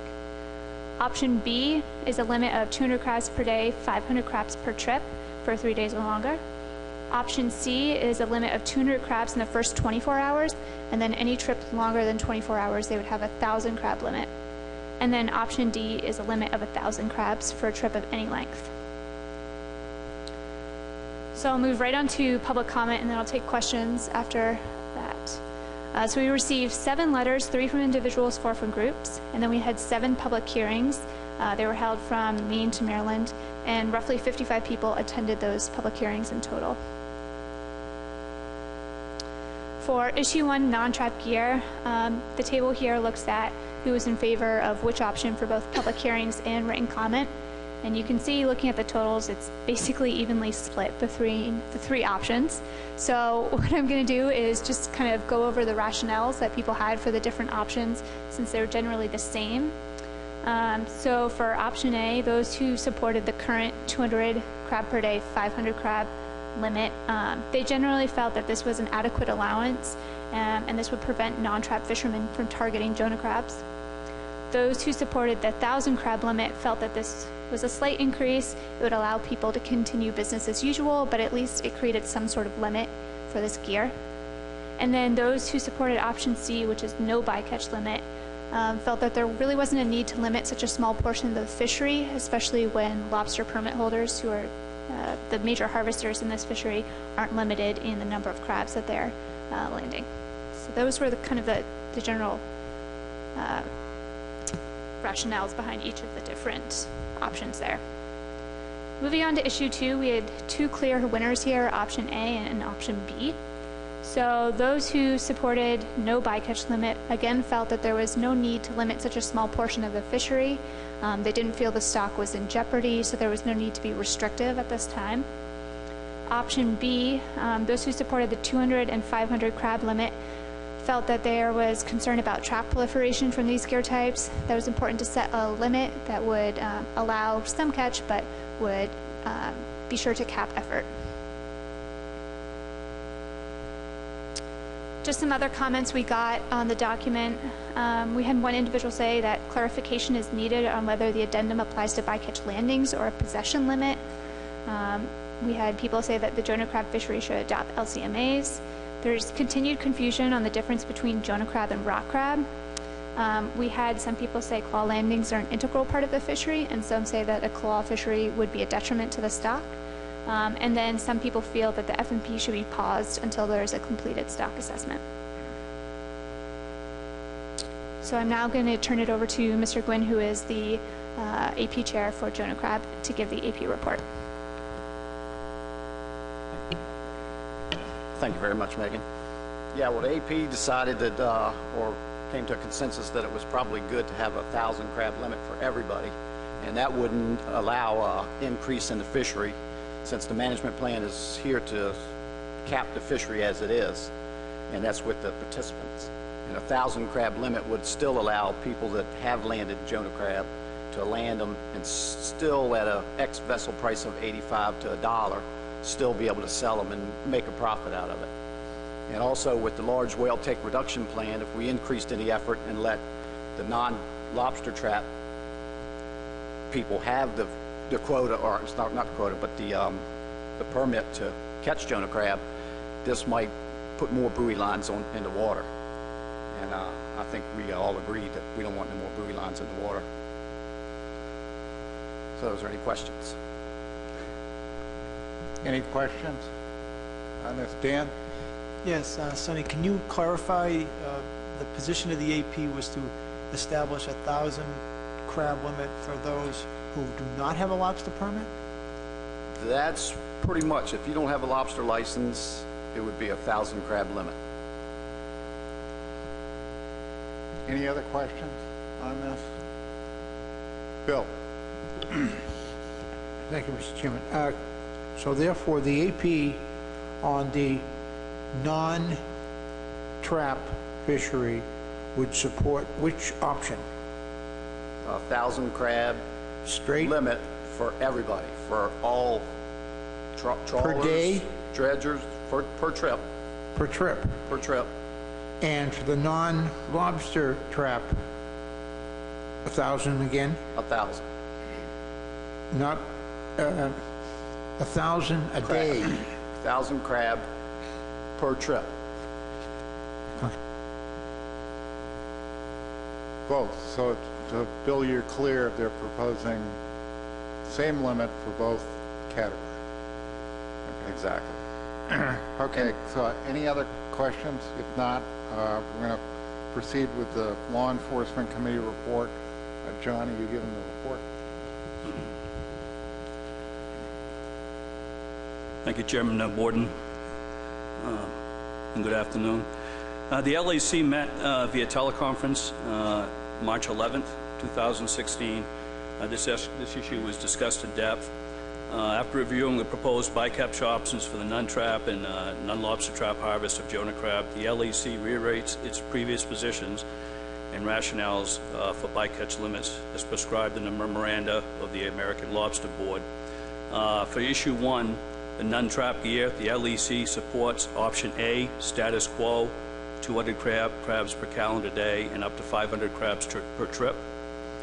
For issue 2, the non-lobster trap gear, the LEC supports option B, 200 crabs per calendar day and up to 500 crabs per trip.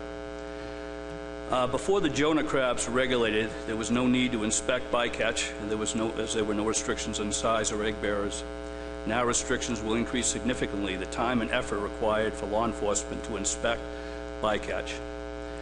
In addition, we are concerned with the larger bycatch allowances that could well increase the potential for gear conflicts and or add additional trap lines into the coastal waters. We also want to promote uniformity between the non-lobster trap and the non-trap bycatch fisheries. In this case, we feel they should both be 200 per day, 500 per trip.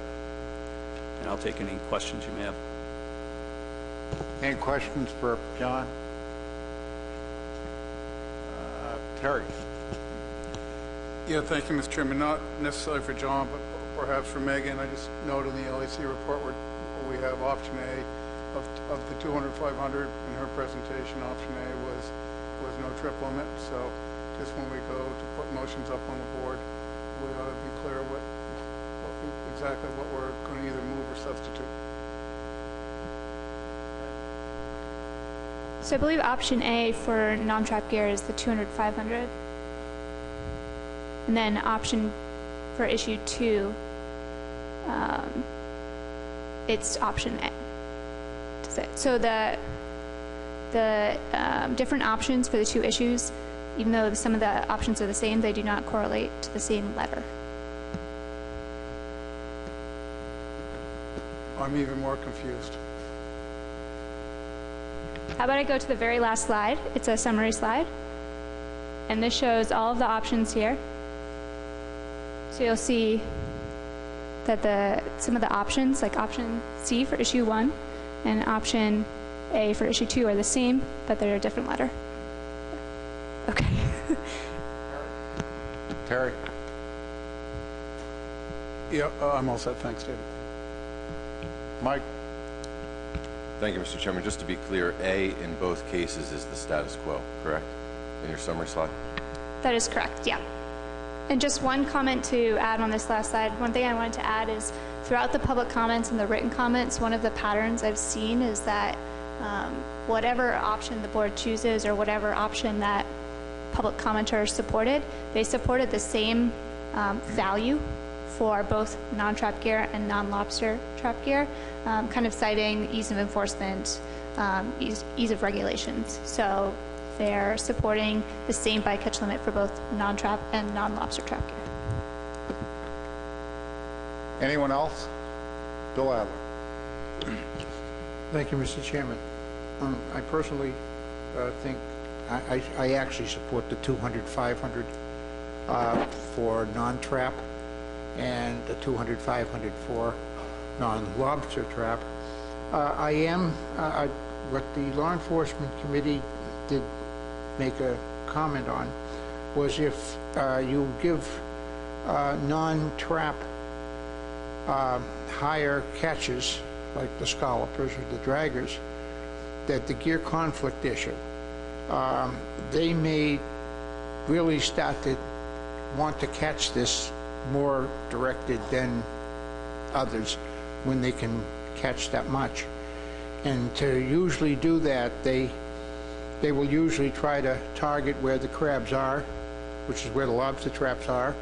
So I can see a gear conflict issue developing. I'm also concerned that with the higher limits, there'll be a more directed fishery by anybody, which once again means more traps, perhaps going out if they're trapping them. And that's a problem with traps. If they do a directed fishery, I also don't think that the non-lobster trap fishermen need 1,000 pounds in one trip. You know, I don't think they could do it. So that's why I sort of like the 200, 500 idea. And yes, I do like the fact of having both the same, rather than having a different rule for this one and a different rule for that one. So that's my thoughts and concerns about this. Thanks, Bill. Anyone else? You know what, Jim? Excuse me. When you're ready, would you like a motion, Mr. Chairman?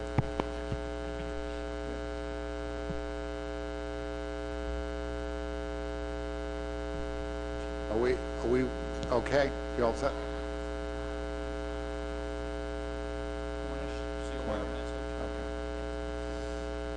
All right, so Jim requested the floor to make a motion. Move to adopt under issue 1 for the non-trap gear bycatch, option A, 200 crabs per day and 500 crabs per, 200 crabs per day and a 500 crab per trip limit. And under issue 2, option B, 200 crabs per day, 500 crab trip limit for draft addendum 1 to the Jonah Crab FMP. Is there a second? Seconded by Bill Adler. Discussion. Terry. Thank you, Mr. Chairman. It's probably going to be no surprise that I have a little different opinion than my friend across the table here, and sort of my comments are going to be just specific to non-trap landings. I came to this meeting prepared to either support option B or C. And after reviewing the meeting materials and further considering all the effort data that council staff mined from 2010 to 2015, which indicate that landings by non-trap permit holders constitute a fraction of 1%, I'm quite tempted to move option C, the no landing limit, as I believe there's no evidence that provides a need for non-trap bycatch limit when the vast majority of the trap fishery is not limited altogether. But with the absence of a Jonah Crab assessment and in support of the AP's recommendation and my intent to freeze the footprint of the existing non-trap fishery, I'm going to move to substitute option B, 1,000 pounds trip limit. And if I get a second, I'll provide further rationale. About motion to substitute, seconded by Roy. We need to get the motion. Terry, can you restate the motion slowly so we can get it up on the board? It's just sure. Which issue? My motion is to substitute option B for the non-trap fishery only. I think they should be, I'm not prepared to to address the non-lobster trap fishery because it's not the council's responsibility. So the motion is specific to the non-trap fishery. Tony? No. Doug Grout? So just to be clear, is this a motion to amend because Jim's motion combined issue 1 and issue 2? I know you're trying to substitute, but really you're amending the motion under issue 1 to be option B. Terry, would you like to change the language on this? Sure, I'll jump in both feet here. Motion to amend? My motion, no, I'll motion substitute for both the non-trap and the non-lobster trap option B of the 1,000 pounds, which is consistent with the AP's recommendation. Roy, on that point? Thank you, Mr. Chair. That was my original understanding and why I seconded it, that it would be 1,000 crabs for each issue. Thank you. I just point out the speed of the deliberations here has been breathtaking and probably caught some of you off guard. No, I mean, to the point I made earlier, I just was confused about the labeling of the motions, and the non-lobster trap it's a different option, but my intent is 1,000 crabs per non-trap and per non-lobster trap. So that'd be a motion substitute, that'd be for consistency. Mike? Yes, we did. Roy? Thank you, Mr. Chairman. I'm going to support this option. I think that it provides, like what Mr. Gwynn told us from the AP, while it puts a backstop there for catch, for harvest, but it doesn't restrict. I don't think the intention was to ultimately restrict the current catch, and if I'm thinking back to the slide that Megan presented on catch over 400 or 500 pounds, there was a proportion of the fishery that currently exists that falls within the range that would be restricted under the 200 and 500 crab options. So with that, and knowing that while we're learning more about this stock, this puts a significant backstop in to keep fisheries that aren't using lobster traps from expanding to any degree. I'm going to support the motion. Thanks. Anyone else on the motion substitute? Brandon, and then Dan. Thanks, Mr. Chairman. I'm going to speak in opposition to the motion. Particularly on option A, we have a measure that's in place that covers 99% of the fishery over the last 5 years. We're making an exemption for not 8 fishermen, we're talking about 8 trips over the last 5 years that we're going to make an exemption for. There are no other requirements. They don't need to land anything else with this. They can go out and target if they wanted to. We can call it a bycatch fishery, but they could in theory go out and target 500 crabs per day. And I also agree with consistency between the two, but my main opposition is to the opposition to A. I think we have it covered already, and I don't see the need to make an exemption for 8 trips. All right, next on the list I have Dan and then Doug. Anyone else? Steve? I agree with Brandon's comments, and I'd also want to point out that in my opinion, I think that this is going to attract more trap fishing effort by those fishermen who don't already have a lobster permit. And if this motion fails, I would be prepared to do a substitute motion as a compromise to create a 200 per day, 1,000 for a 5-day trip as a substitute. Steve, excuse me. I've got Doug and then Steve. Thank you, Mr. Chairman. I'm tempted to support the motion to substitute. I am a little puzzled by the argument that we're going to be attracting fishermen into the crab fishery, where right now, the trap fishery, the non-lobster trap fishery has no limit on it. And from what I've read in the document, it doesn't appear that there's been an increase in their effort, the same way with the non-trap gear in issue 1. It doesn't seem like there's been an increase in their effort. So why would putting a cap on it increase, tempt people to get into the fishery? Thank you.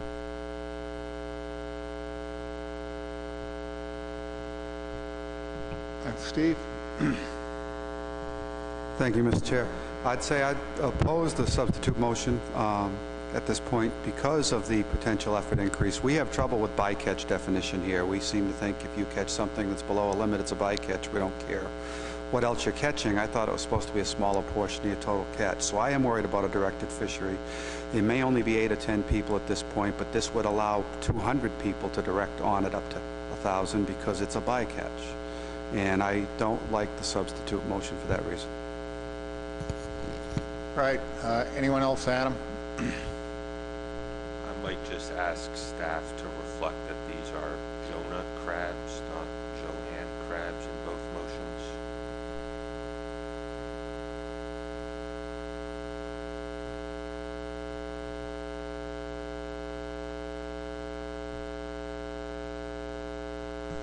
All right. Anyone else here? You ready to vote on the motion to substitute? I see no hands up. Okay. John, you want to comment? Caucus? Okay. 2-minute caucus.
Are you ready?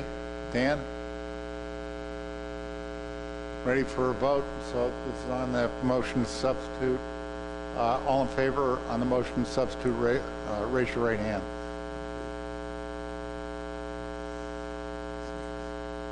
Seven in favor. Opposed? 4 opposed. No null votes or abstention. Any abstentions? No null votes, no abstentions. So the motion carries. Motion substitute. Now on the main motion as substituted. You ready for the question?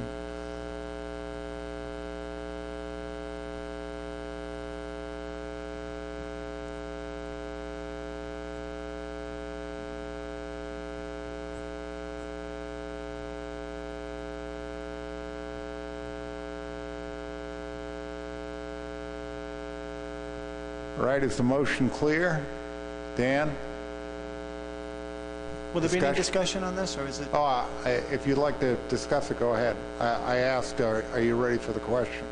And no one put their hands up. But if you want to address the board, go ahead. I'd like to, thanks. The rationale for a low trip limit, especially on the non-lobster trap fishery, is to constrain the growth of a new trap sector.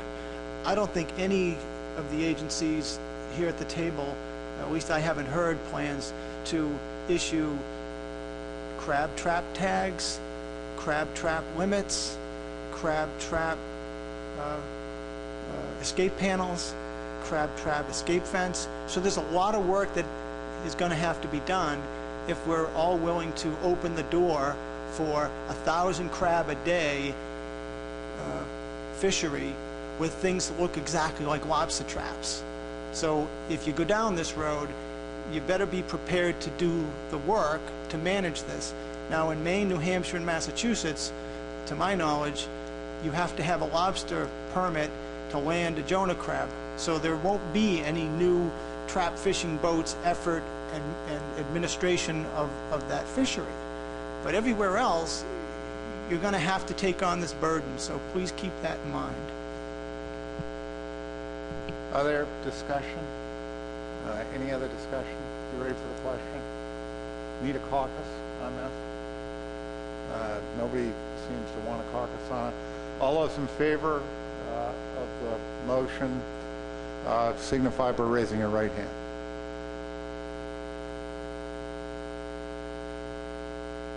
Keep your hands up. 9 in favor? No votes? 1 no vote? Any abstentions? Two no votes? Any abstentions? Any no votes?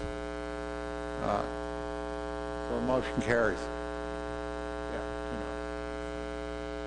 2 no. Anything? Are there any other issues on this? We then, I think, need a motion to approve the addendum as modified today.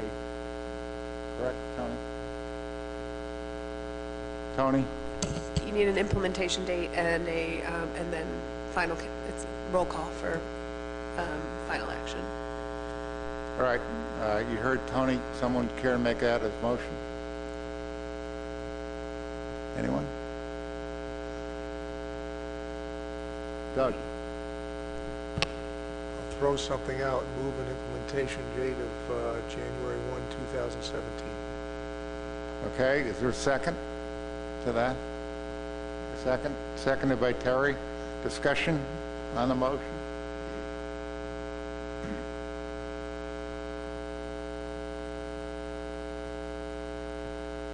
Any discussion on the motion? While I'm not going to call a question until we have it up on the board so everybody can read it. Any discussion? No hands up. David? No? Bill Adler? I can see some people on that side of the table twitching.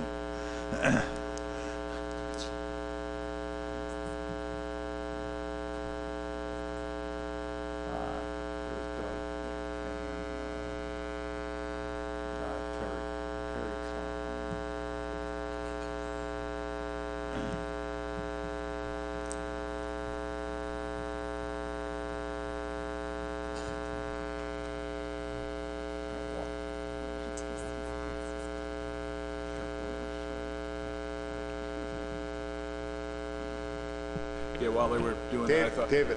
So my question was, the suggestion was implement January 1, 17, and what this does is liberalizes the trip limits. Is there any issue with implementing sooner than January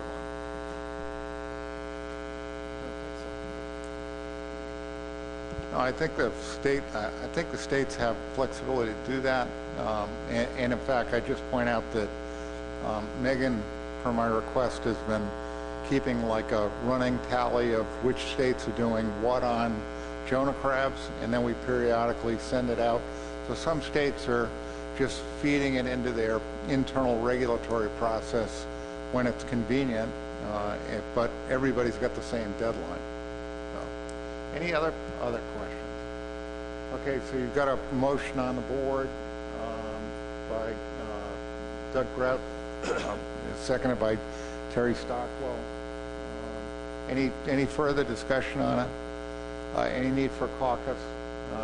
Seeing no hands up, vote on it. All those in favor signify by raising your right hand.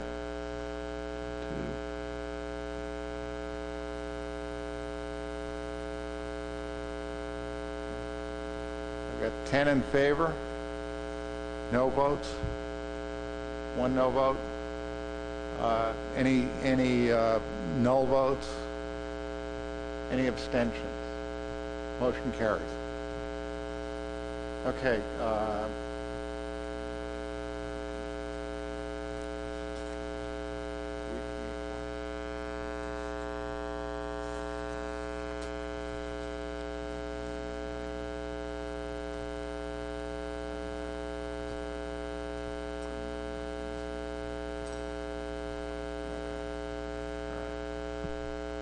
I guess we have one more motion to do on this issue. We need a motion to approve the addendum as submitted today, and once we get that, we'll have a discussion on it, and then we need a roll call vote, correct? Right, is there a motion? Doug? Motion to approve Addendum 1 to the Jonah Crab FMP as amended today. A second. Seconded by Emerson. Discussion? Any discussion? No hands up?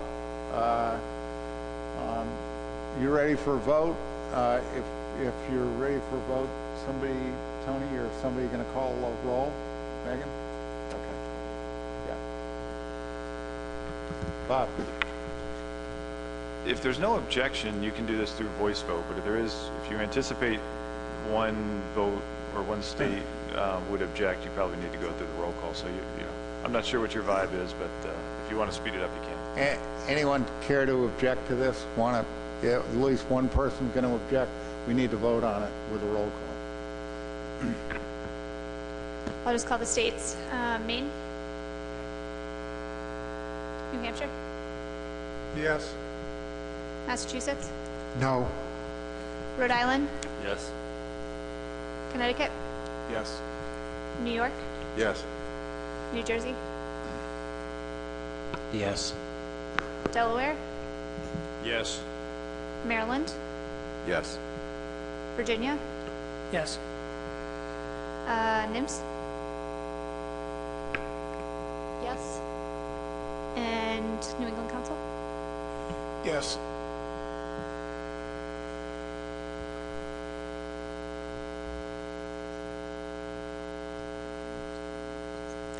Votes 11-1. It carries. Any other business on this issue? Yeah, Mike. Yes, thank you, Mr. Chairman. I wonder if Megan could just take a second to clarify for the record the issue regarding the control date that was in the original FMP. So we had fishermen that qualified, non-lobster trap fishermen that qualified under a control date to take part in this fishery. And I just don't know how that control date now applies with the landings limits that we just voted on. Can you just clarify for the record? So my understanding at this point now is that the control date is really going to be for the claw fishery, which we may be changing on the next addenda, or the agenda item. So right now that's what it applies to. Any follow-up on that by anybody? If not, we're going to move on to the next item on the agenda. Okay, so the next item on the agenda is need to discuss a coastwide standard for claws.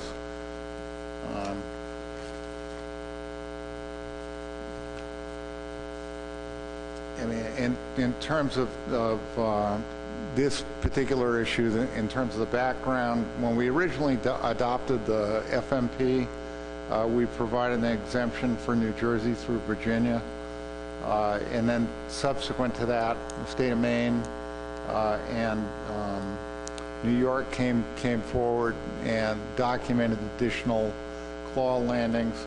And I'd point out that we also had the New Hampshire Fish and Wildlife staff did an analysis of mortality in this regard, and we've also received a letter from NOAA. So with that as a little background, I think what I'd like to do is to take up the letter from NOAA. Allie, are you going to discuss this?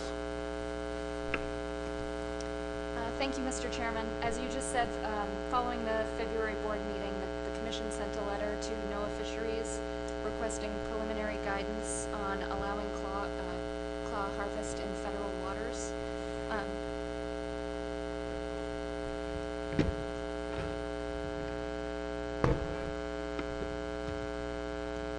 Can you hear me better now? Thanks. Following the February board meeting, the Commission sent NOAA Fisheries a letter requesting preliminary guidance on allowing claw harvest in federal waters. We responded to that letter in late February, and that letter was included in the meeting materials. Just to summarize what we said in that letter, we have biological, enforcement, and legal concerns with the claw-only fishery. With regard to the biological concerns, I spoke at the last meeting about that preliminary New Hampshire study, saying that we believe it would be difficult to justify a claw-only fishery given the levels of mortality seen in that preliminary study. Our enforcement folks have also weighed in, indicating that a claw-only fishery would complicate the effective enforcement of the minimum size standards, and these comments, I believe, are in line with what the Law Enforcement Committee said during their comments on the original Jonah Crab FNP. Finally, as you all know, any federal regulations issued for the Jonah Crab fishery must be in compliance with the national standards that are included in the Magnuson Act. And it may be challenging for us to issue regulations that include a claw-only exemption based on the provisions that were in the original FNP due to National Standard 4. With all that being said, we are definitely supportive of the Commission process and hope that an addendum is initiated that considers a wide range of alternatives on this issue.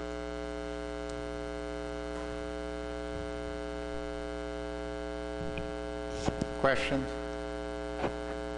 Any questions for Ally? No hands up. Okay, thank you very much for the report. Okay, so everyone's clear on this.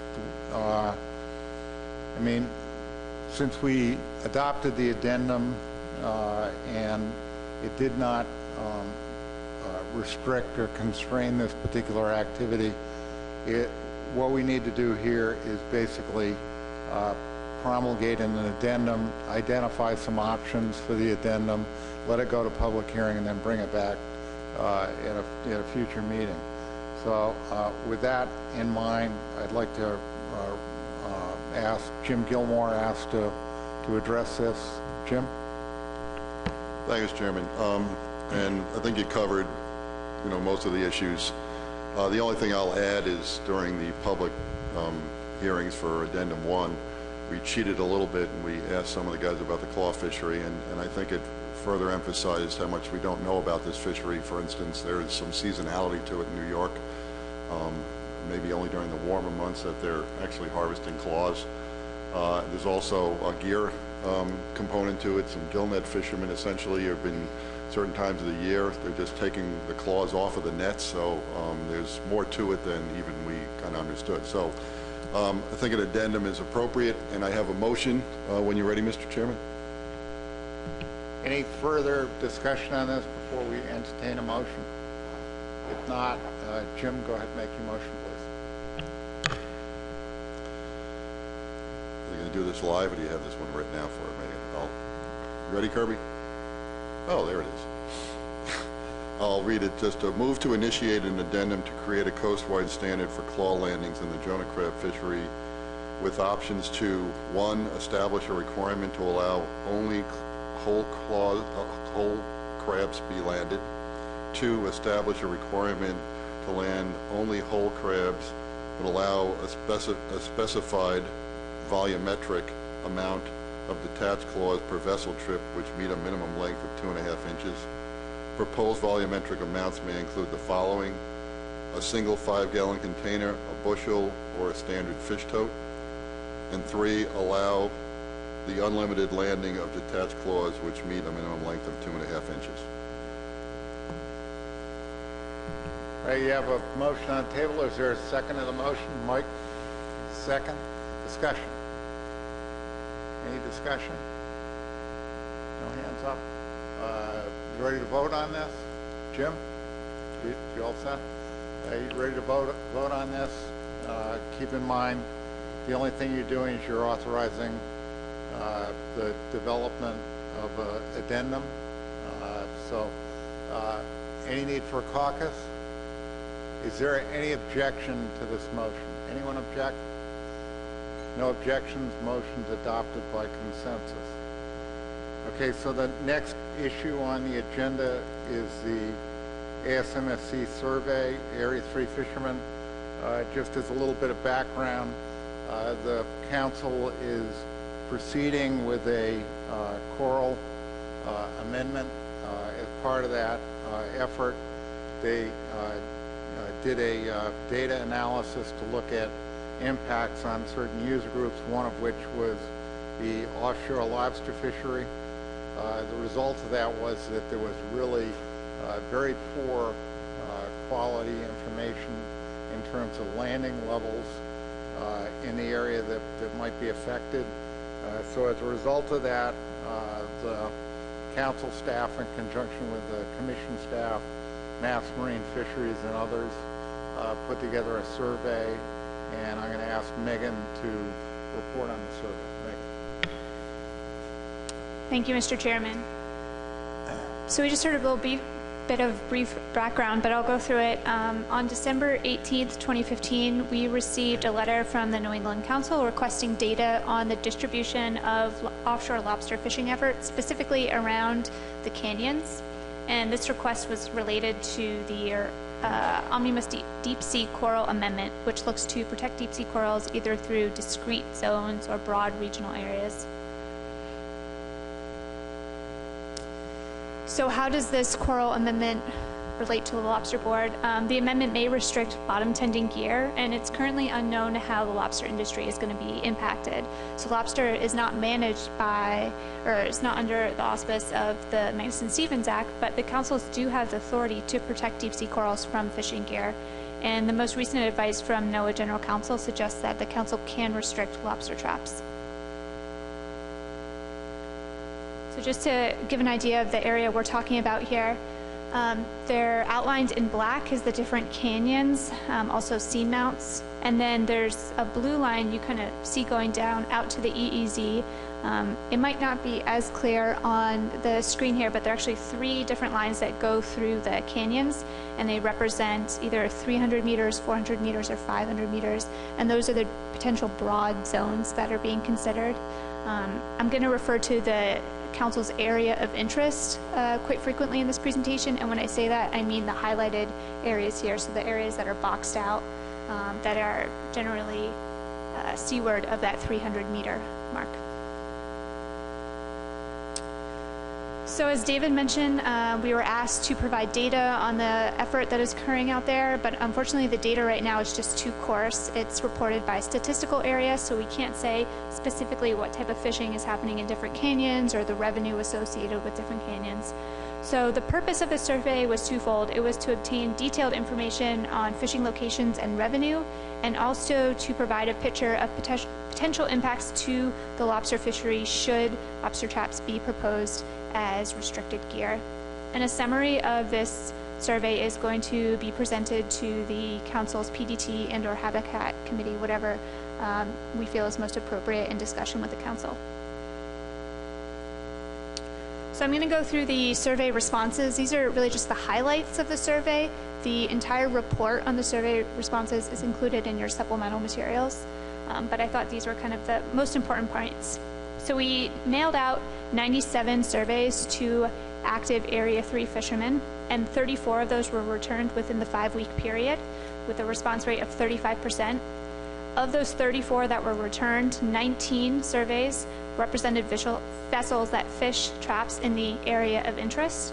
And so most of these fishermen that are fishing in the canyons were coming from Mass and Rhode Island. We had 1 fisherman from New Hampshire. This graphic shows the locations fished. So we have the different statistical areas in purple. A darker purple color means that more fishermen responded that they fish in that statistical area. And then we have the different canyons in shades of orange. So a darker orange color means that more fishermen said they fish at that canyon or in and around that canyon. So all 6 of the statistical areas that span the Council's area of interest were fished in 2014 to 2015. The majority of fishermen were fishing in statistical area 525, about 74%. And this one has the most number of canyons, so maybe that's not surprising. The second highest one was statistical area 526 at 63%, which has VH Canyon. That was the canyon that was most fished in this survey. 19 of the 21 canyons were fished by respondents. So as I just mentioned, the most popular one was VH at 42%. This was followed by Hydrographer and Atlantis. Chabaco and File Bottom were the two canyons that were not reported as fished. Another portion of our survey was to try and understand the depth at which fishermen are setting their traps. So an open question in the survey is what is your maximum depth fished? And we got a range of answers from 220 to 549 meters, but it averaged out at 406 meters. And then we also had questions that asked about fishermen's effort at different depth categories. And you can see those here ranging from less than 100 meters to greater than 400 meters. And in general, most fishermen said that their highest percentage of traps allocated by depth was in that 200 to 300 meter range, and also 93% of the survey respondents said that they were fishing in that range. We also asked about effort, so the trips that are being taken and the traps that are being hauled. This chart here is going to look at the average number of trips, the min, the max, and the total, so it's not a depth category here. So on average, fishermen who responded to the survey reported 30 trips per year to the area of interest. However, there was a wide range from 15 to 49 trips reported. And in total, there were 570 trips in 2014 and 554 trips reported in 2015. The average number of traps hauled per trip in 2014 to 2015, an average of those 2 years, was 1,779, but again, there was a range from 1,100 to 2,600. Individual traps tended to be set at least twice in a single trip for 86% of the respondents. So one of the large sections of the survey was asking about revenue that's associated with both lobster and Jonah crab fishing in these canyons. On average, 77 to 79% of an individual's lobster and Jonah crab revenue came from the area of interest, so it shows that there's really a high dependence on these areas. The average revenue per trip from lobster and Jonah crab was $32,000. We were also able to look at the amount of revenue that's coming from lobster as opposed to Jonah crab. So breaking down the revenue by species, 88% of fishermen reported higher revenue from lobster as opposed to Jonah crab. And for these individuals, the value of lobster was on average 6 to 8 times higher. The total lobster revenue was between roughly 12 million and 13 million in 2014 and 2015. And then the total Jonah crab revenue from the respondents was between 2.8 and 3.3 million per year. We were also able to break out revenue by depth, so we can see on average 97% of an individual's revenue came from traps that were fished between 0 and 400 meters, and the highest average revenue, about 33%, came from the 100 to 200 meter depth category.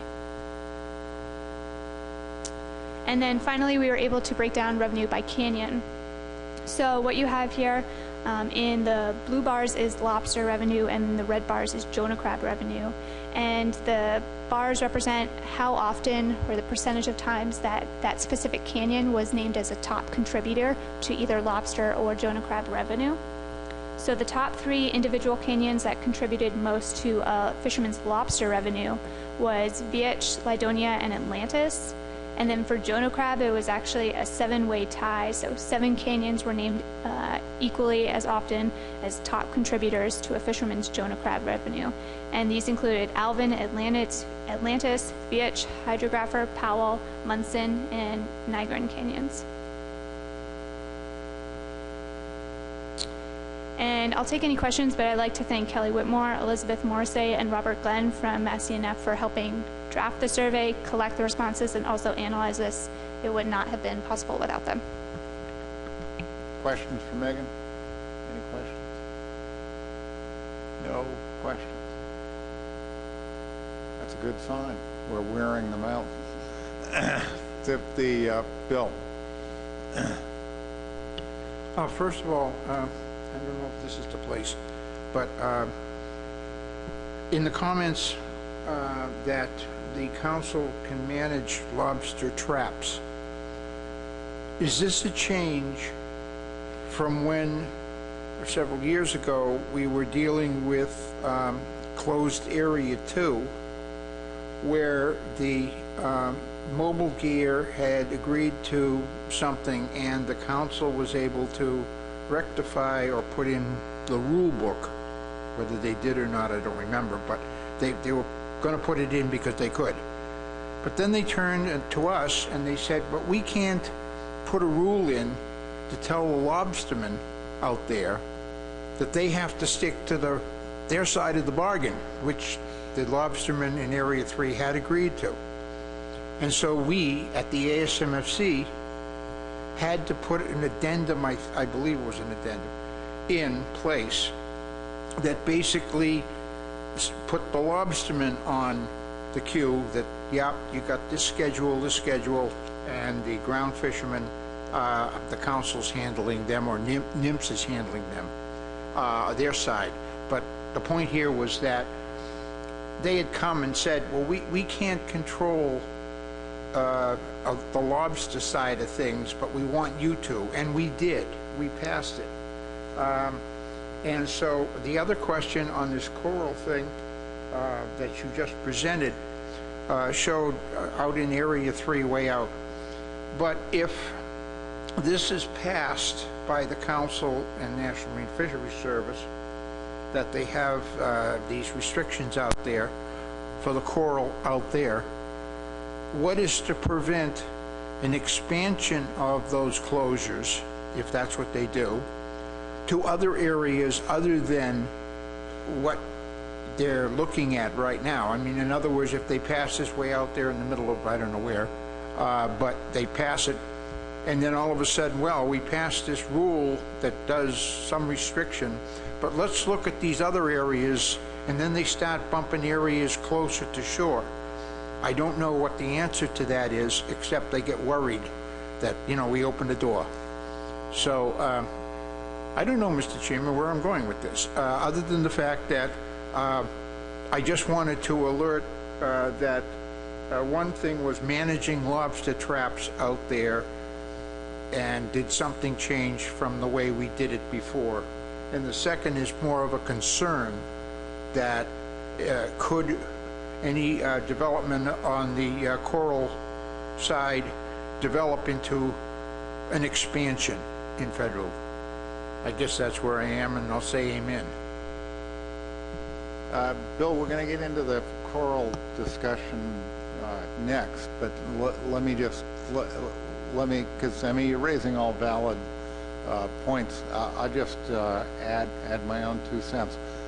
The way I would characterize this, there has been your recollection of history is correct, and the way I would characterize it is there has been an evolving position by NIMS from, no, you can't regulate lobster pots and lobster fishery, to now they basically have issued a legal opinion that says that they can, but there are certain linkages as part of that and conditions as part of that that they have to adhere to. I have not gotten personally a detailed briefing on that aspect of the issue, but there are others in the room that have, particularly the New England Council leadership. And I think this is a case where, this is my understanding, I think there's a case where an argument can be made that lobster pots may have negative impacts in terms of corals, and if they do, then the council, within its purview, has the right to restrict the fishery. That does not mean the council has a right to regulate the fishery. In other words, they can look at specific closed areas and those types of regulation. That's different than minimum sizes and all the rest of it. We still retain the right to do that, and I would point out we work with NOAA as part of that. They're partners in that effort. They handle the federal waters portion of it. So yeah, I don't know whether any of the council members want to comment. Terry, on behalf of the council? Yeah, thank you, Mr. Chairman. I'm not going to add to Bill's comfort, but I am going to just follow up on your fairly complete summary. I mean, the NRCC, which is comprised of both the New England, Mid-Atlantic, and the Commission, sought legal clarification for the management of corals following the MID's coral amendment with the New England coral amendment coming up. In the supplemental materials of the Lobster Board, there's a significant amount of information that have provided the context for this nexus. In order to move that ahead, our Lobster Board chairman was added to the council's Habitat Committee.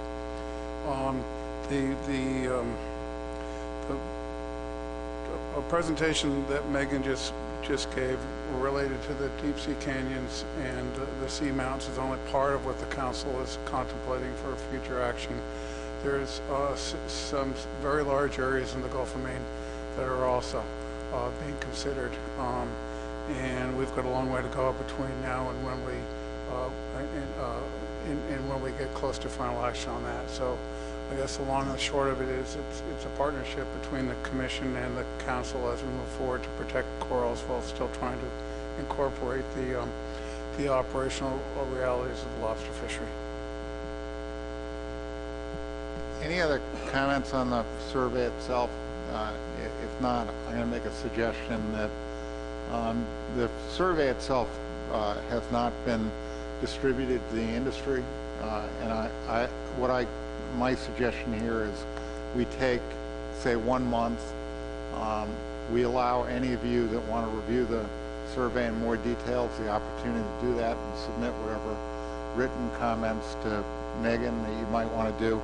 And in addition to that, I would suggest, and our association can probably help with this, we'll distribute copies, either us or ASMSC. We can take the list of permit holders and mail a copy of the survey out to all the permit holders and let them read it and review it, and if they want to make comments in the same time frame, they can. That way we'll have the benefit of everyone here reading all of the details and allowing the industry to weigh in on the comments. And then when we formally submit whatever we submit to the council, we'll have the benefit of both perspectives. Does anybody object to doing that? No objections? Okay, so we'll handle that. And if there's, let me just say this, that if there's something that is the staff views as being significantly flawed in this review, then I think we should have the right to put it on an agenda and bring it back before you. Any objection to that? Okay. Tony? David, just for clarification purposes of what we give to the New England Council and when we give it to them, would you want us to wait to provide any information to the council's Habitat Committee, PDT, or the full council until after you've received the full feedback from industry, so at least 1 month from now, if not before then? I don't know, they have not indicated when their next meeting will be, but I do know that they want to start to incorporate feedback from the commission and these survey results into the documents that they begin to draft. Yeah, I mean, in my own case, I wouldn't have any objection to give them a draft copy of the report now, and so they can consider the provisions, but I still think we need to go through some kind of comment period here with the industry. That way we get the benefit of both. Now, in terms of and Terry, please correct this, my understanding that the council is not going to have another Habitat Committee meeting for a couple of months because the staff is dealing with other issues. So I think we've got a little bit of time on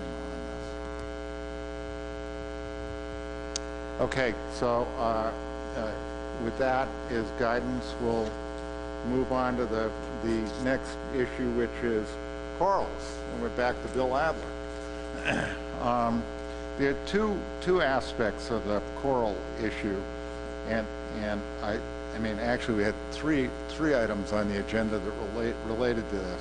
So I'm just going to talk about the first one, and I'm not going to be too long with this. Council has this process. It's going on. I just want to, Doug, Grout, and Terry get together, and I think decided that it was appropriate for the Lobster Board chair to serve on the committee, so I've been doing that. We've had one meeting about 2 years ago, or 3 years ago. The council was well into their Coral Amendment, and for a whole variety of reasons decided to delay action on it, so they did that. So there's basically a draft document that's been prepared, and then so now what they've done, and Terry, please correct this if I misspeak, they've decided to prioritize this, one of the priorities that the council identified when they annually set their priorities, and they've started work on it. So there's been one meeting of the committee since I've been on it, and it was really you know, it's one of these cases where they've got to start the whole process over. They're going to look at goals and objectives and basic management frameworks to move forward.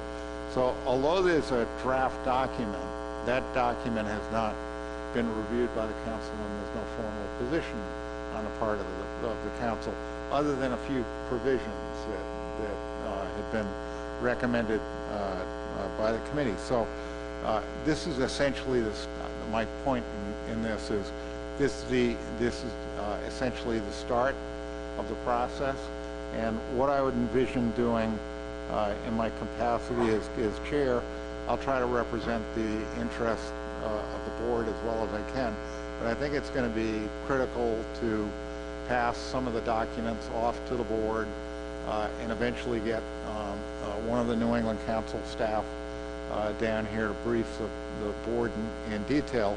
And at the end of that, at the end of the period, we'll have a public hearing document is what we'll have. And I think it's incumbent upon the commission to take a position on that and formulate whatever recommendations we want in that. I'd also note that the Mid-Atlantic Council went through a similar process that I was not privy to, but about half the people around the table were part of that. And it's been a widely regarded output. There have been lots of compliments, and what I would envision is that the New England Council is going to follow some of the format that the Mid-Atlantic Council, particularly when it comes time to doing workshops. And I think when we get to the point where we hold workshops on this particular issue, I think we need to have representatives that represent our fisheries at those meetings. So I don't have much more to say. There are a number of people. Terry's a member of the committee. Doug Grout's a member of the committee. Mark Gibson and Eric Reed. So there are 5 of us basically who are commissioners who are on the New England Council committee. So I can pretty much assure you that I may be the bashful sort, but none of these other individuals are, and I'm sure that our interests will be well represented. So any questions on that? No question. Okay, so the other part of this is the monument issue, and I'm just going to provide a very brief introduction, and I'd like Doug to actually talk. This is kind of a parallel effort, and it deals with a lot of the same issues. And actually, maybe it would be better if I just let Doug do the intro on this. Doug, do you want to comment before I get? Sure, Dave. Thank you, Mr. Chairman. In your supplemental materials, there are a couple of memos, one from me regarding this issue and one from Chairman Borden. Last fall, the Obama administration announced it was considering protecting waters off of the coast of New England through the Antiquities Act. For those of you who are not familiar with this, this is essentially the act that helped establish a lot of national parks.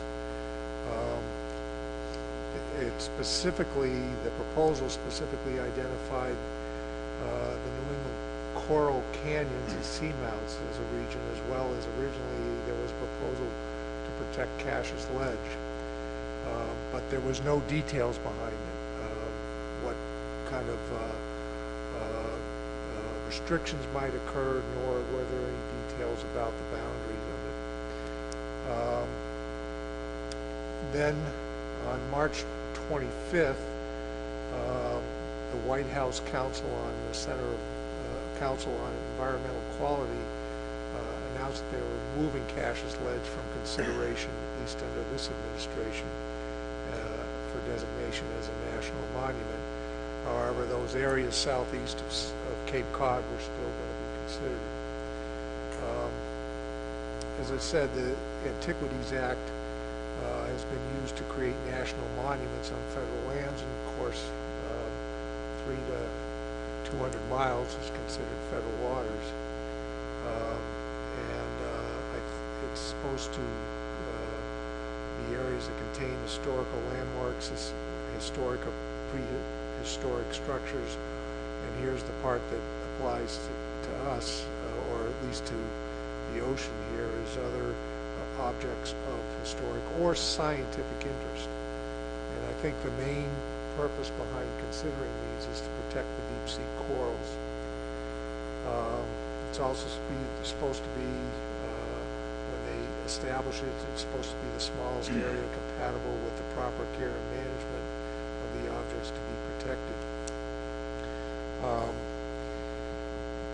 Some of the critics of the Antiquities Act highlight that there are no requirements for an environmental review of the public or public participation. They also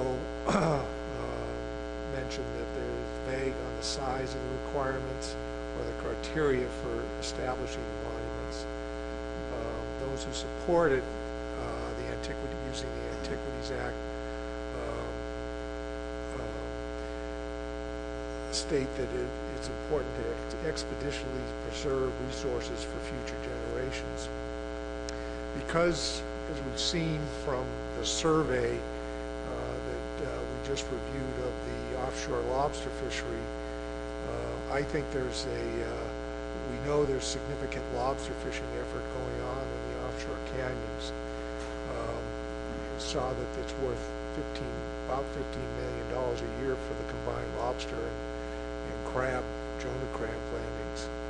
And so I am proposing that at least this board consider whether they want to take a position on this potential national monument proposal. Now, in the other document, I'm going to turn it over to our chairman to explain some of the issues here. But if you do decide to take a stand here, we will then bring it to the full commission for consideration on Thursday at the policy board. It says in here the executive committee, that was only put in because we weren't sure when we were going to meet with the council on environmental quality. It may have occurred before our policy board meeting. We now know it's going to be after. So we will be coming to the full commission if you decide to take a position on this. So for more details on this, I'm going to turn it back over to our chairman of the Lobster Board. All right, thanks, Doug. A couple of points. As Doug indicated, the Antiquities Act itself does not require public hearings and impact analyses, similar, for instance, to a Magnuson Act process, which has to go through great details on that. And as you, the last agenda item we just went through a report which kind of details, at least for a third of the industry, if not more, the importance of this area in terms of lobster fishing activity. I'd point out that in my memo to the board, every state represented around the table has some fishermen or interest in this issue.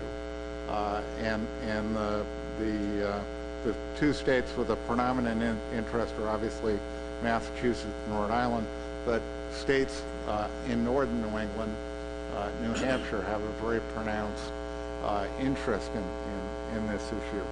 So the issue of where you draw a line, and I think everybody should think about this in the context that there's no guarantee that a monument is going to be created at all. As Doug identified, there is no proposal. You can't go someplace and pick up a proposal and say, this is what's being proposed in a normal regulatory format that all of us have kind of grown up with over the last few decades. We'd have a proposal, we would take public comments, we would allow this body to debate the pros and cons of it, and then offer written comments on it. Notwithstanding the fact that isn't a requirement of the Antiquities Act, we do have an opportunity on May 9th. The Office of CEQ has been meeting with individuals who have an interest in this.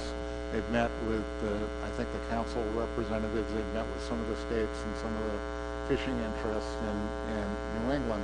And so we have a meeting with them where we can go talk about the importance of the canyons to the offshore lobster fishery. Clearly, we have that linkage with our charge. But I'd also point out that this is not a narrow issue. This issue has the potential to affect the squid fishing that takes place in proximity to the canyons. There's a whiting fishery. There are monkfish fisheries.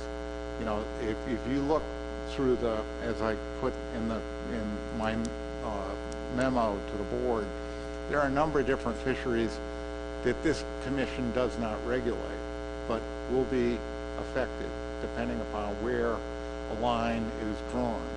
And so I really think we have a vested interest to try to flesh out a position on this, and in the context of not testifying in favor or opposed to a monument, but more in the context of providing guidance to CEQ in the context of, if you're going to go forward with this, we recommend you look at certain ways of minimizing the impacts on some of the constituents that we all represent.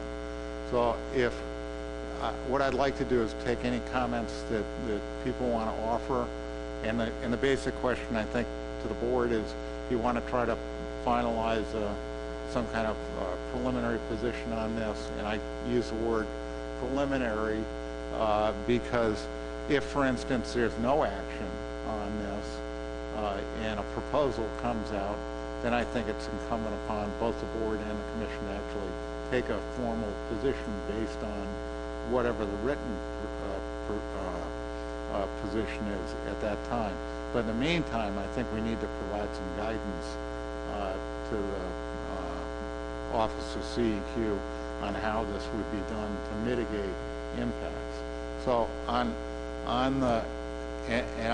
the last thing, I just saw Tom Fode's hand go up. Recreational fishermen could be affected by this. This is not just a commercial issue. So Tom, on the issue of whether or not you think we should comment, and then Bill Adler.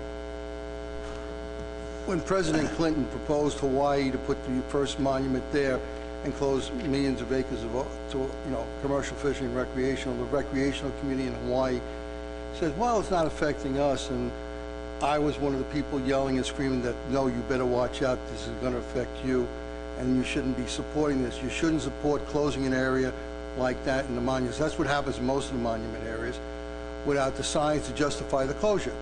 And as you pointed out, Dave, there was no signs. Came George W. Bush, and he expanded that, and then it did affect them, and they were already stuck in the battle to basically what to do on those areas. The California coast, since I'm involved in a lot of national issues, because of my relationship with other organizations, I've been involved with this up and down both coasts and in Hawaii. And it upsets me that we close areas or we put these monuments in without any justification of the science or any consequences. Just arbitrarily, somebody makes, by executive order, puts a position in and we're stuck with it. I would be more saying, I'm looking at, we should study this, and if we decide that we should oppose it, we should oppose it.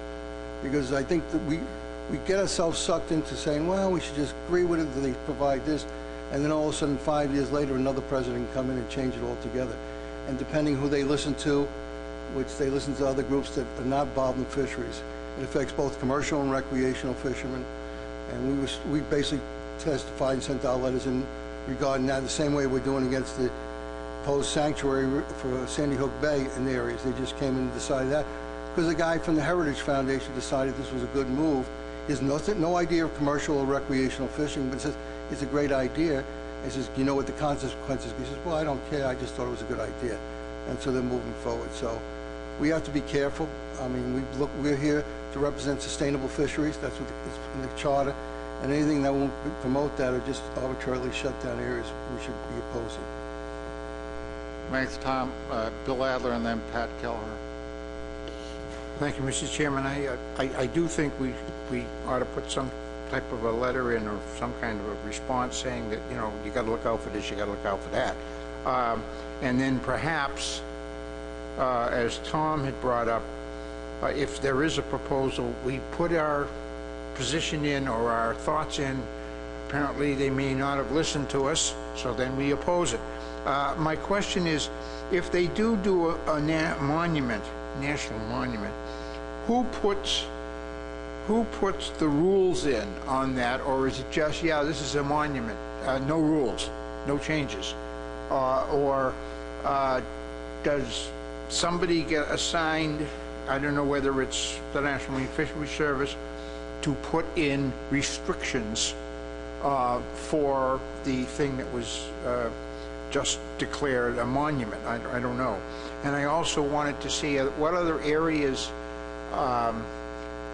were submitted or are in there that please have a national monument here. I'm thinking particularly of Stellwagen Bank Sanctuary, where we went around and around with putting restrictions in to that area for a research area to make it beautiful, so all the ships that sank there are all wonderful.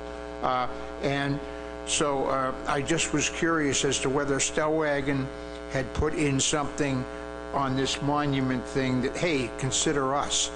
So that's one thing. The second thing is, yeah, we should comment. And the third thing is, who puts rules in once a national monument is declared? Let me take those. In terms of the rules, my understanding, if anybody has a different view, please offer it. My understanding is that as part of any declaration, the office of the president basically can specify what those rules are. It's simply this: the Antiquities Act is an act, at least in my own view, that has been used historically. It was originally adopted in 1906, and it's been used to great effect, I think, by both Republican administrations and Democratic administrations to create some of the greatest parks in the country. But that said, you know, in this particular case, we're now, whatever it is, 110 years past the implementation date of the original act, and times have changed. I mean, there's a whole series of presidential executive orders from both Democrats and Republicans talking about the need to have due process, for instance. And none of that really is required here. So the answer to one of your questions, Bill, is the president can specify what the rules are, and they can be very restrictive. As Tom Foti pointed out, in some areas of the Hawaiian chain, I believe there are requirements to get a permit to sail through the area. With no commercial fishing and no recreational fishing. So, I mean, in my own case, I view this as a serious issue. I think we should provide all the guidance we can provide to CEQ before they make their determination. It's extraordinarily, if you read through that document we put in the briefing material, there have been cases where the actions of a president have been overturned or modified by Congress, but they have been slim and few between. So I think now's our time to have some input to it, and if in fact we get a written position, then I think we should just circulate it. Maybe Doug would put together a small committee to formalize a written recommendation for review by the rest of the commission or whatever. Handle it in a more formal manner than just doing it de jure at this point. Bill. Is there a list of ones they're looking at? I know you just said that they turned down Cash's Ledge. Okay. But is there some list out there as to what they are considering? Yeah, they've got a area by kind of primarily focused around oceanographers and all the seamounts that is under consideration. Originally, Cash's Ledge was in the mix, and then you probably saw the press in New England that there had been meetings between CEQ staff and various fishing organizations, and that was off the table. But I'm also privy to the fact that this decision isn't over until it's over. In other words, the president has the right to make a determination at any point, sign a document, and it's done. So the fact that there was an initial recommendation to take Cash's off the list does not mean that it's off the list until it's over. But is there a list? No, it's pretty generic. There's no proposal. This is one of the biggest problems with this, that in my own case I've been trying to deal with this at the association level. There is not a written proposal on this, so it's very difficult for all of us, regardless of our perspective, whether you like this or don't like this, to comment. You can't offer comments on how to mitigate this unless you know what the details are of the proposal. Sarah, you want to speak? Thank you, Mr. Chairman. I think that you paint an accurate portrayal of what the process or lack of a process is. I mean, there may be some restriction on the number of days prior to the end of an administration, after which the president cannot declare either, you know, an underwater valley or seamount or something, you know, inside of the continental United States, a national monument. But it can pretty much happen by the stroke of a pen. I agree. I think it behooves us to be as engaged as we can in the process. Doug, I'd be happy to work with you on coming up with a proposal. This is a very different process, this declaring of a national monument, a very different and shortened and almost circumventing a public input process, very different from establishing a well, like the Stellwagen Bank National Marine Sanctuary, the Gary Stead Sanctuary. Their fishing interests were highly negotiated by it. I believe it was created by an act of Congress as opposed to just an executive order of the president. I will say I know from my own legislative body that there is a push afoot, and of course, you know, the state legislature really has no say in this whatsoever. We have no jurisdiction over it.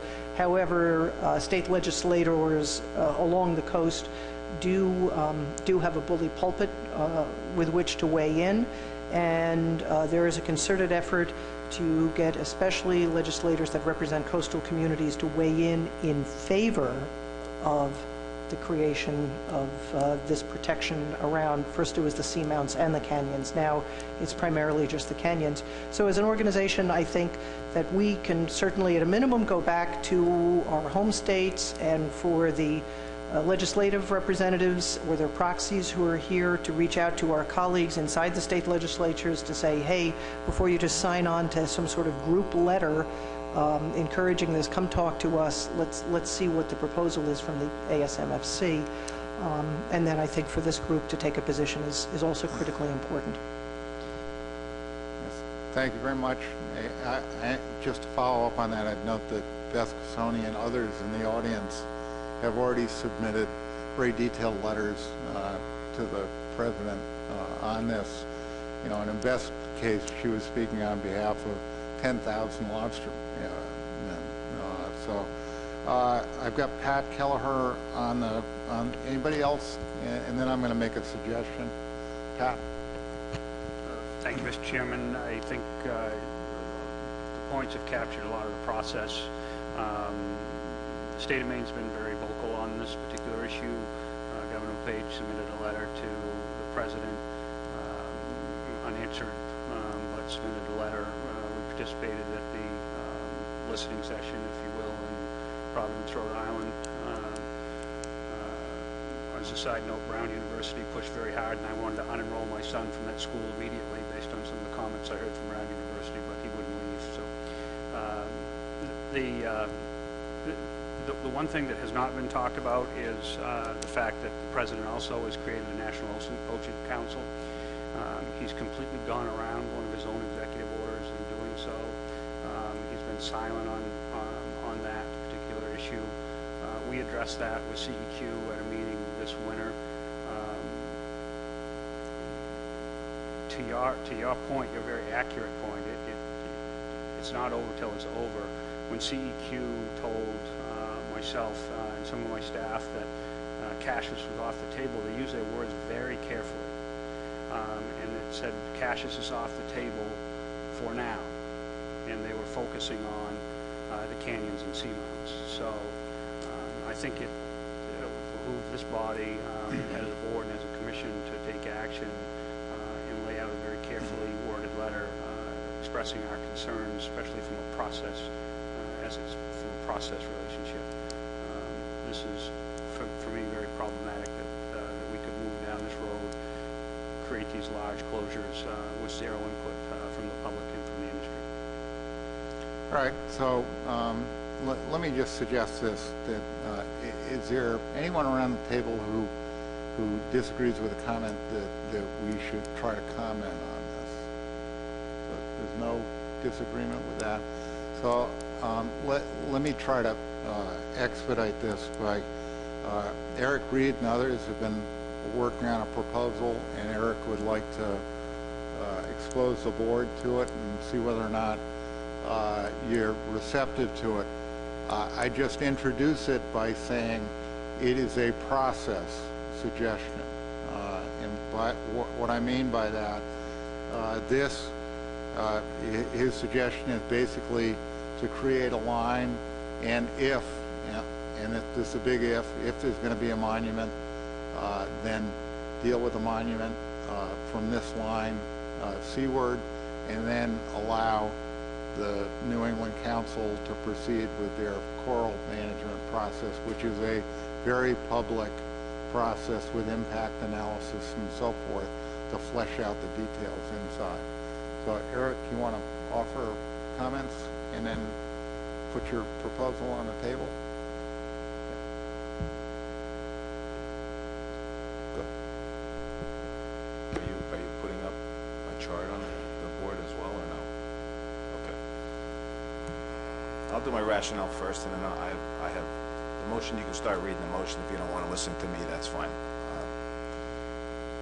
Time is not something we have the luxury of. Time is of the essence. The Antiquities Act could be used tonight, perhaps, if our president decided to do so.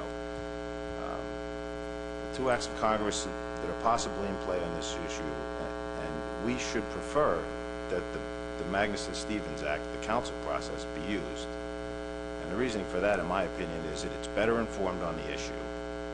It's more experienced with corals and industry protection alike, and there was some mention of the award-winning effort by the Mid-Atlantic in their coral action, which is, there's some people in this room who are involved in that for sure. Magnuson is much more open and public in its methodology, and it allows for input from all the stakeholders, and it requires NEPA review and guidelines, which the Antiquities Act does not do. So there is a very real possibility that the Antiquities Act will be used, and it'll trump all the aforementioned processors and the expertise. So with all that in mind, if the president, this president or future president, should choose to use the Antiquities Act, then we should be proactive, and we should propose and present our stance on the issue of marine monuments in the Atlantic, in particular the New England region, to that office and its advisor, which is CEQ. The motion, well, this is the chart that we drew. And if you don't like it, I drew it. If you do like it, it took a village. So let's leave it at that. But basically, this was developed. First of all, this is the first time that this is a publicly seen option, and it's been shown to CEQ and the president for use in their guidance. We don't know if there's any other ideas behind closed doors, but that's all the more reason that this body should use the commission forum and the path of the MSA into developing protection for industry and corals alike. The boundary before you is the only effort and option to date given to the executive branch, which has been developed with considerable, and I mean considerable, input from fishermen, including offshore trawlers, lobster and crab fishermen, the red crab industry, bottom longliners, gill netters, as well as scientific advice from a lot of sources and members of Congress. So I'll be happy to answer any questions, and if you want me to read the motion into the record, I'll do that too. All right, so if I understand the essence of the proposal, as I said before, is have a line. If you're going to consider a monument, you do it seaward of this line, and then anything shoal of that would be deferred to the New England Council process. Yeah, that would be my opinion. This does not mean that anything's going to go away today. What it means is we would prefer, of course, that MSA be allowed to run its course and not invoke the Antiquities Act. However, what we're proposing is that if, in fact, the Antiquities Act be used, it be used outside of the line that's on that chart, and allow the Magnuson-Stevens Act to take care of the much more technical and detailed activity following what the Mid-Atlantic did, the award-winning effort in the Mid-Atlantic, to cover the rest. So it's a combination, and that line is to designate where one should be used and where another one should be used. All right, Eric, you want to make the motion? Okay. Move that the board endorse the following concepts and request that the ISFMP Policy Board consider the same. Now, I don't know if we have to change that language from what Doug said or not. The preference of the Commission would be for the current New England Council Coral Amendment Management process to continue without presidential use of the Antiquities Act to protect deep-sea corals.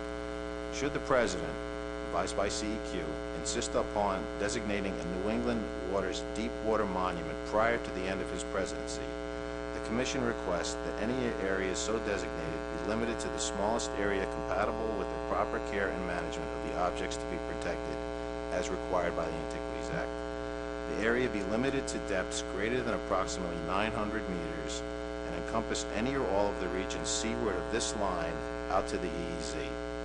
That only bottom-tending fishing effort be prohibited in the area, and that all other mid-water and surface fishing methods, both recreational and commercial, be allowed to continue to use the area. And that the public and affected user groups be allowed to review and comment on any specific proposal prior to its implementation. If I get a second, I could talk about it forever. All right, do we have a second and a motion? Get a couple of hands up. Emerson. Eric, you want to comment further on the motion? I could talk about it all day. It's critical that we take a stand and we don't waste any time. It's It's been amended by Congress a few times, but basically it is uncontestable. There's an earlier discussion about the income of 18 or 20 lobstermen, that's it. I mean, the lobster business out in these areas, at least what we think these areas are, we're not really sure, is $38 million ex-vessel price, which is well over $100 million value-added industry. That's one fishery.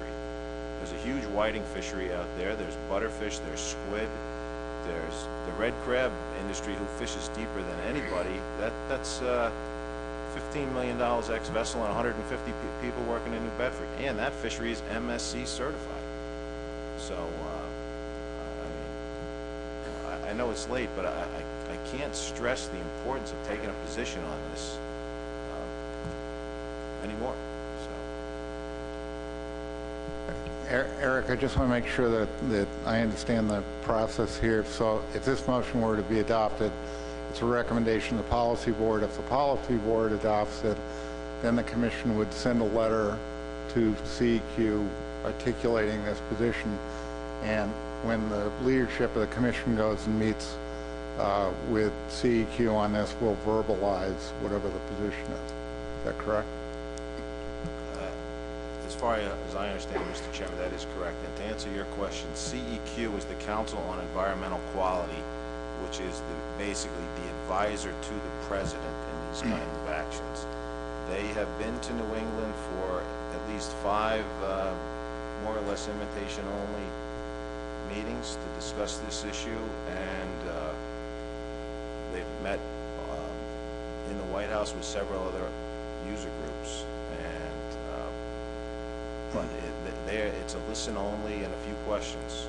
So this effort is to say, hey, we don't want you to use the Antiquities Act, but if you do, we feel that the combination of Antiquities Act outside of this, seaward of this line, outside of the line, and the Magnuson Act inshore of the line is the best combination for the public. Eric, the other question is, do you have any sense for how much of the corals will be protected by this line? What of known corals, depending on which data set you look at, it's 60 to 80% of known corals. It's outside of that line, and when you consider what Magnuson Act will do, I mean, I can't really guess at it, but it will be 80 to 90%, depending on how Magnuson plays out. Questions on the motion?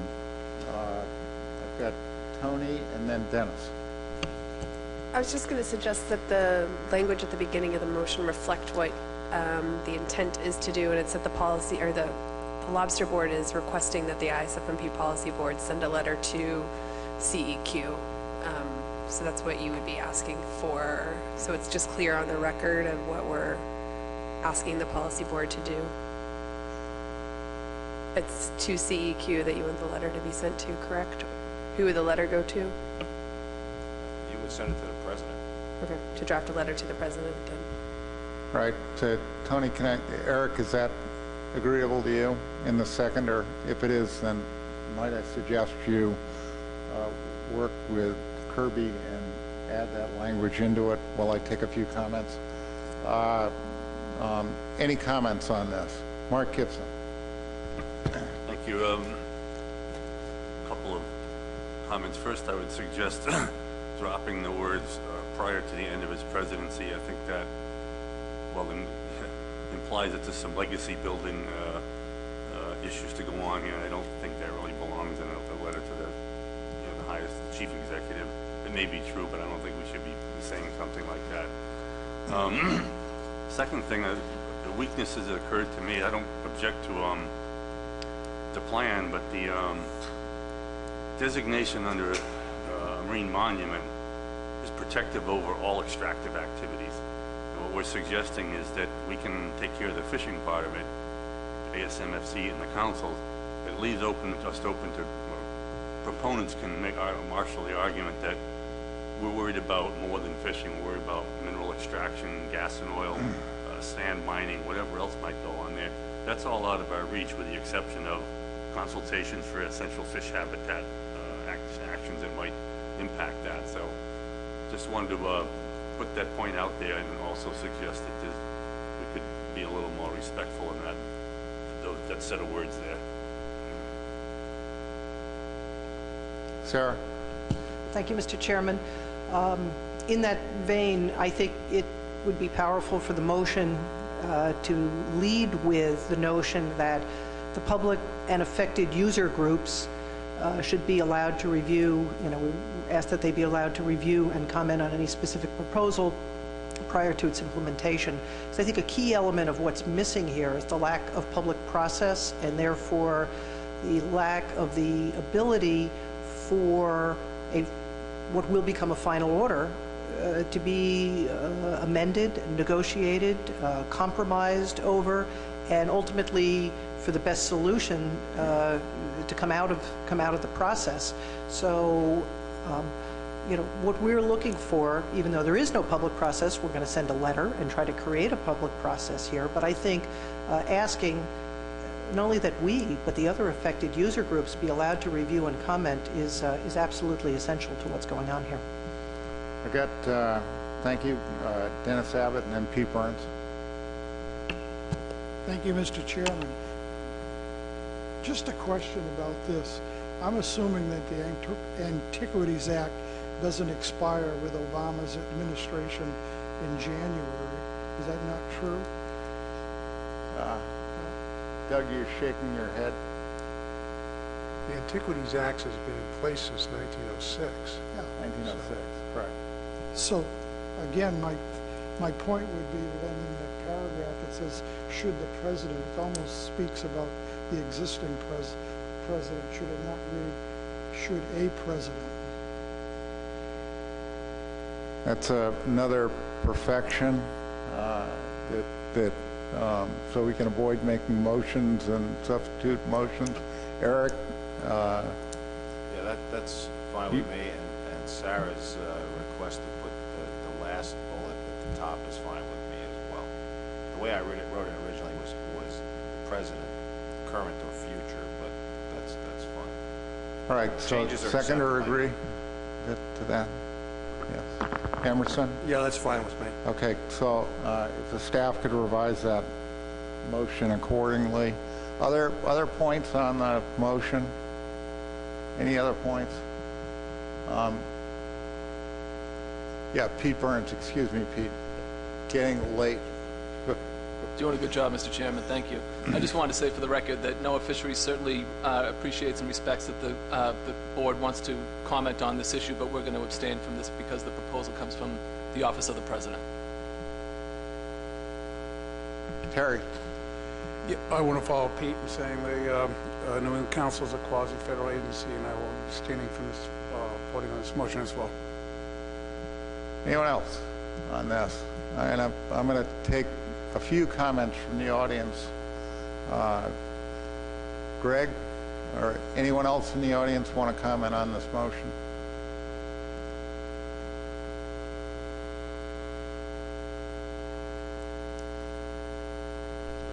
Thank you, Mr. Chairman. Beth Cassoni. We support this effort by the Commission, and we thank you in advance.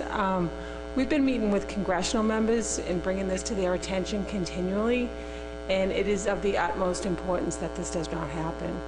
So I commend you for your efforts going forward, and if there's anything we can do as an organization, we're here to help. Thanks. Thank you, Beth. Greg? Greg DiDomenico, Garden State Seafood Association. We support this approach completely and appreciate this body weighing in. I can tell you that having gone through this in the Mid-Atlantic, the important part, and I think Eric has characterized it well, that is, if you don't do something, there will be unintended consequences to this action if it does in fact go as an antiquities designation. That will be irreversible, and this is something that several fisheries will just not survive. Thank you very much.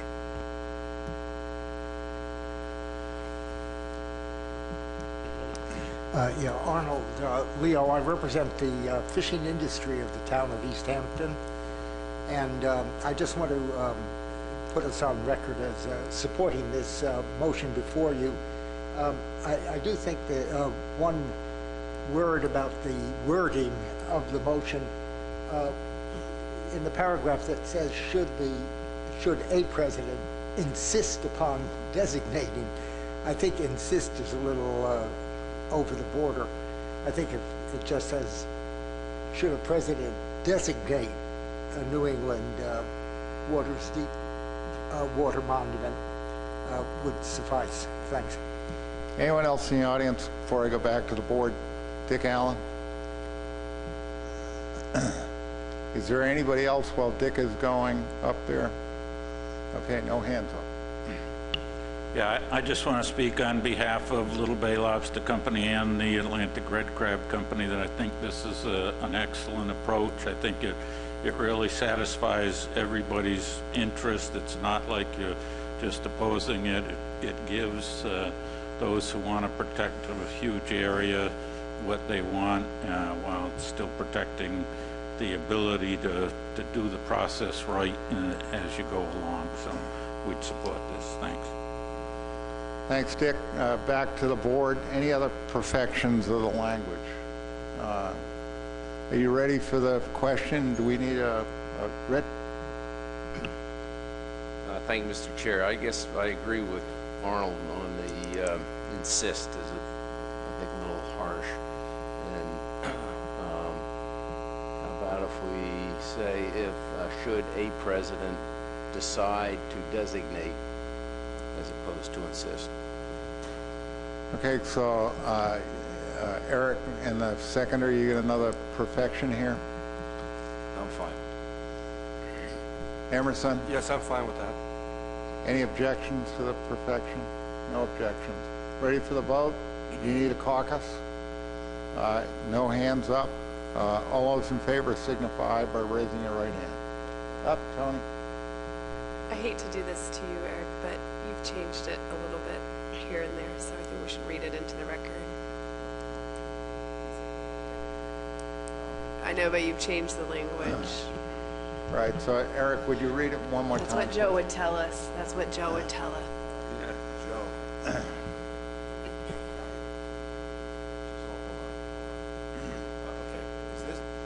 Is this language okay before I read it? I'm not reading it again. Yeah, we're good. All right, okay. Move that the American Lobster Board recommend the ISFMP Policy Board, recommend to the ISFMP Policy Board, send a letter to the President of the United States of America regarding the following. The preference of the Commission would be for the current New England Council coral management process to continue without presidential use of the Antiquities Act to protect deep-sea corals. Should a president, advised by CEQ, decide to designate a New England Waters Deep Water Monument prior to the end of his presidency, the Commission requests that any area so designated be limited to the smallest area compatible with the proper care and management of the objects to be protected as required by the Antiquities Act. The area be limited to depths greater than approximately 900 meters and encompass any or all of the region seaward of this line out to the EEZ. That only bottom-tending fish aircraft be prohibited in the area, and that all other mid-water/surface fishing methods, recreational and commercial, be allowed to continue to use the area. That the public and affected user groups be allowed to review and comment on any specific proposal prior to its implementation. Right, you ready for a vote on this? If so, all those in favor, raise your right hand.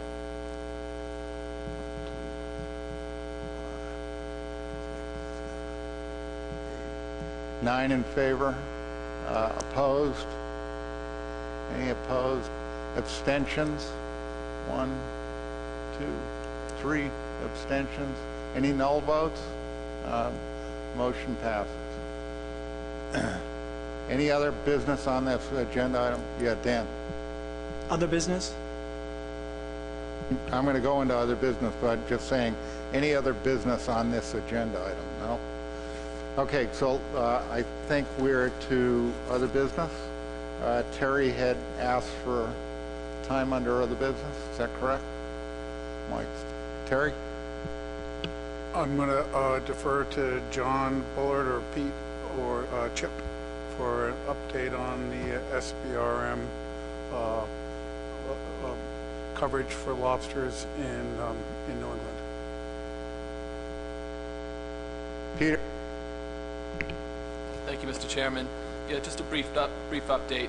As most of you probably already know, the standardized bycatch reduction methodology is an omnibus amendment that applies to all the New England Council's fishery management plans, and the intent of the amendment is to allocate observer coverage in order to get a better idea of bycatch. And so the sampling design includes all vessels that have a vessel trip report requirement.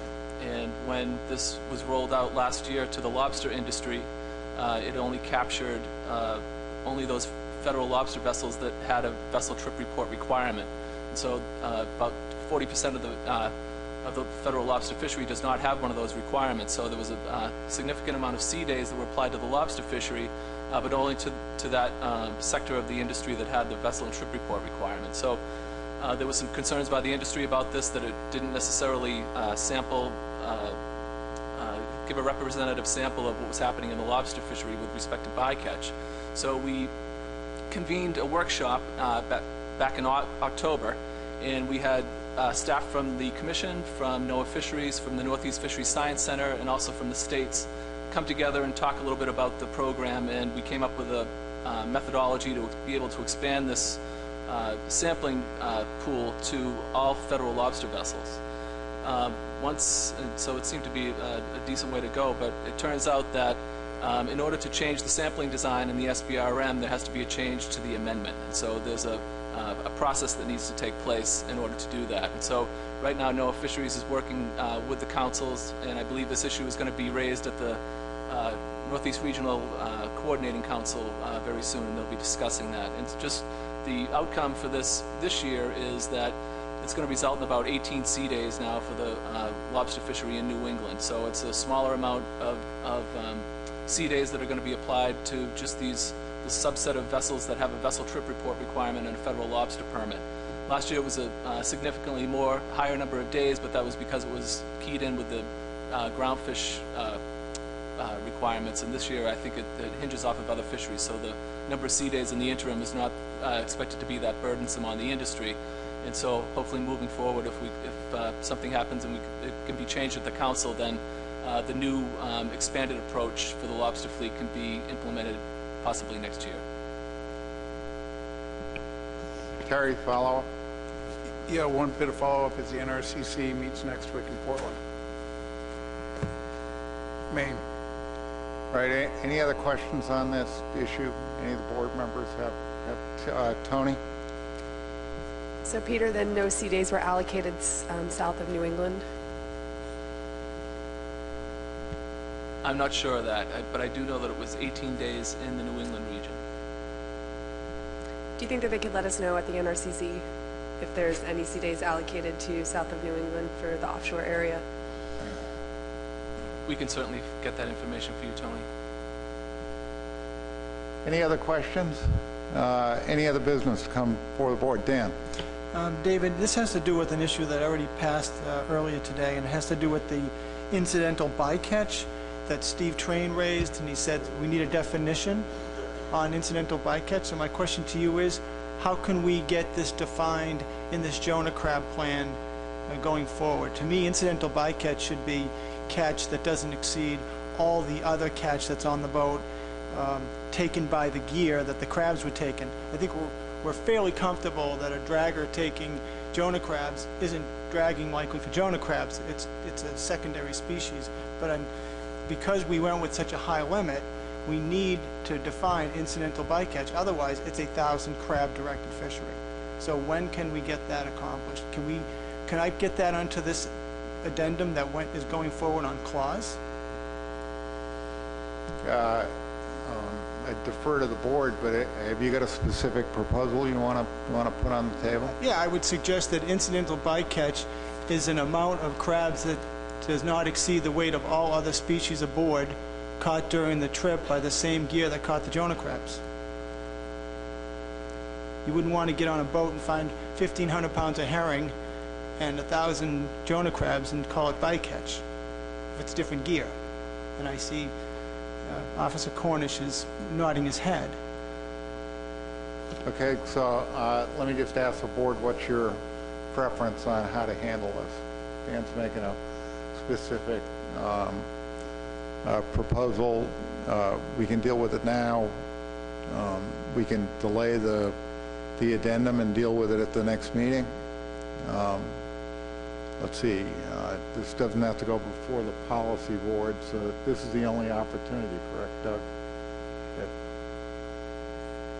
In other words, if we don't take action on it, it either now or at some point in the future, it's not like there's the policy board.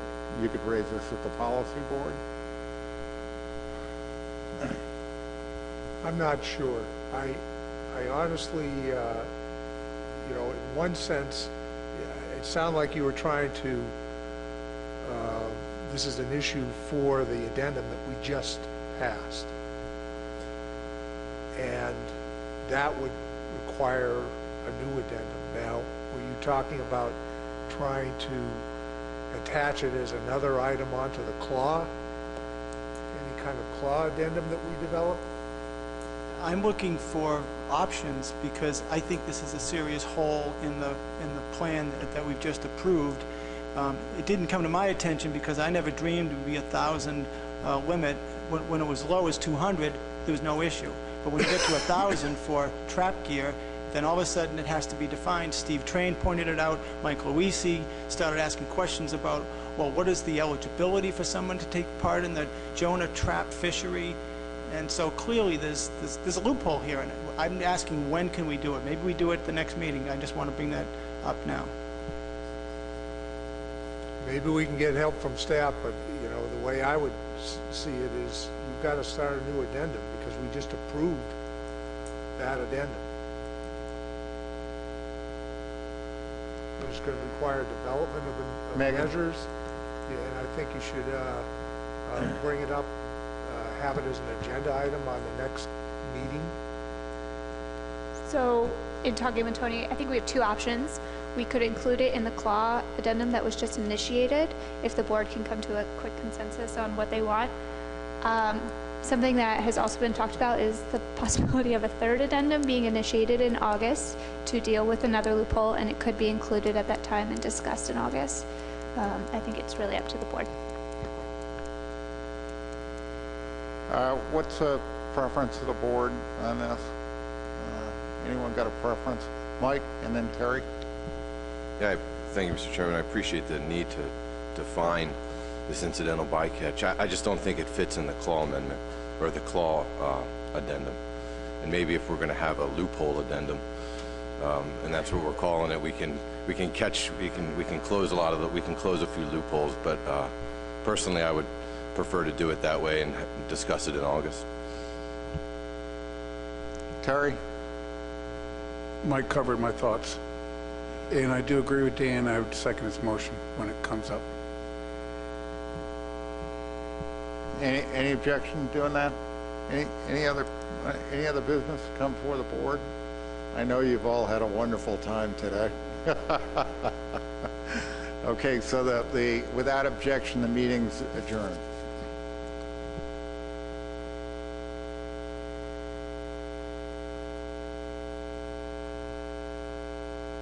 No, it's not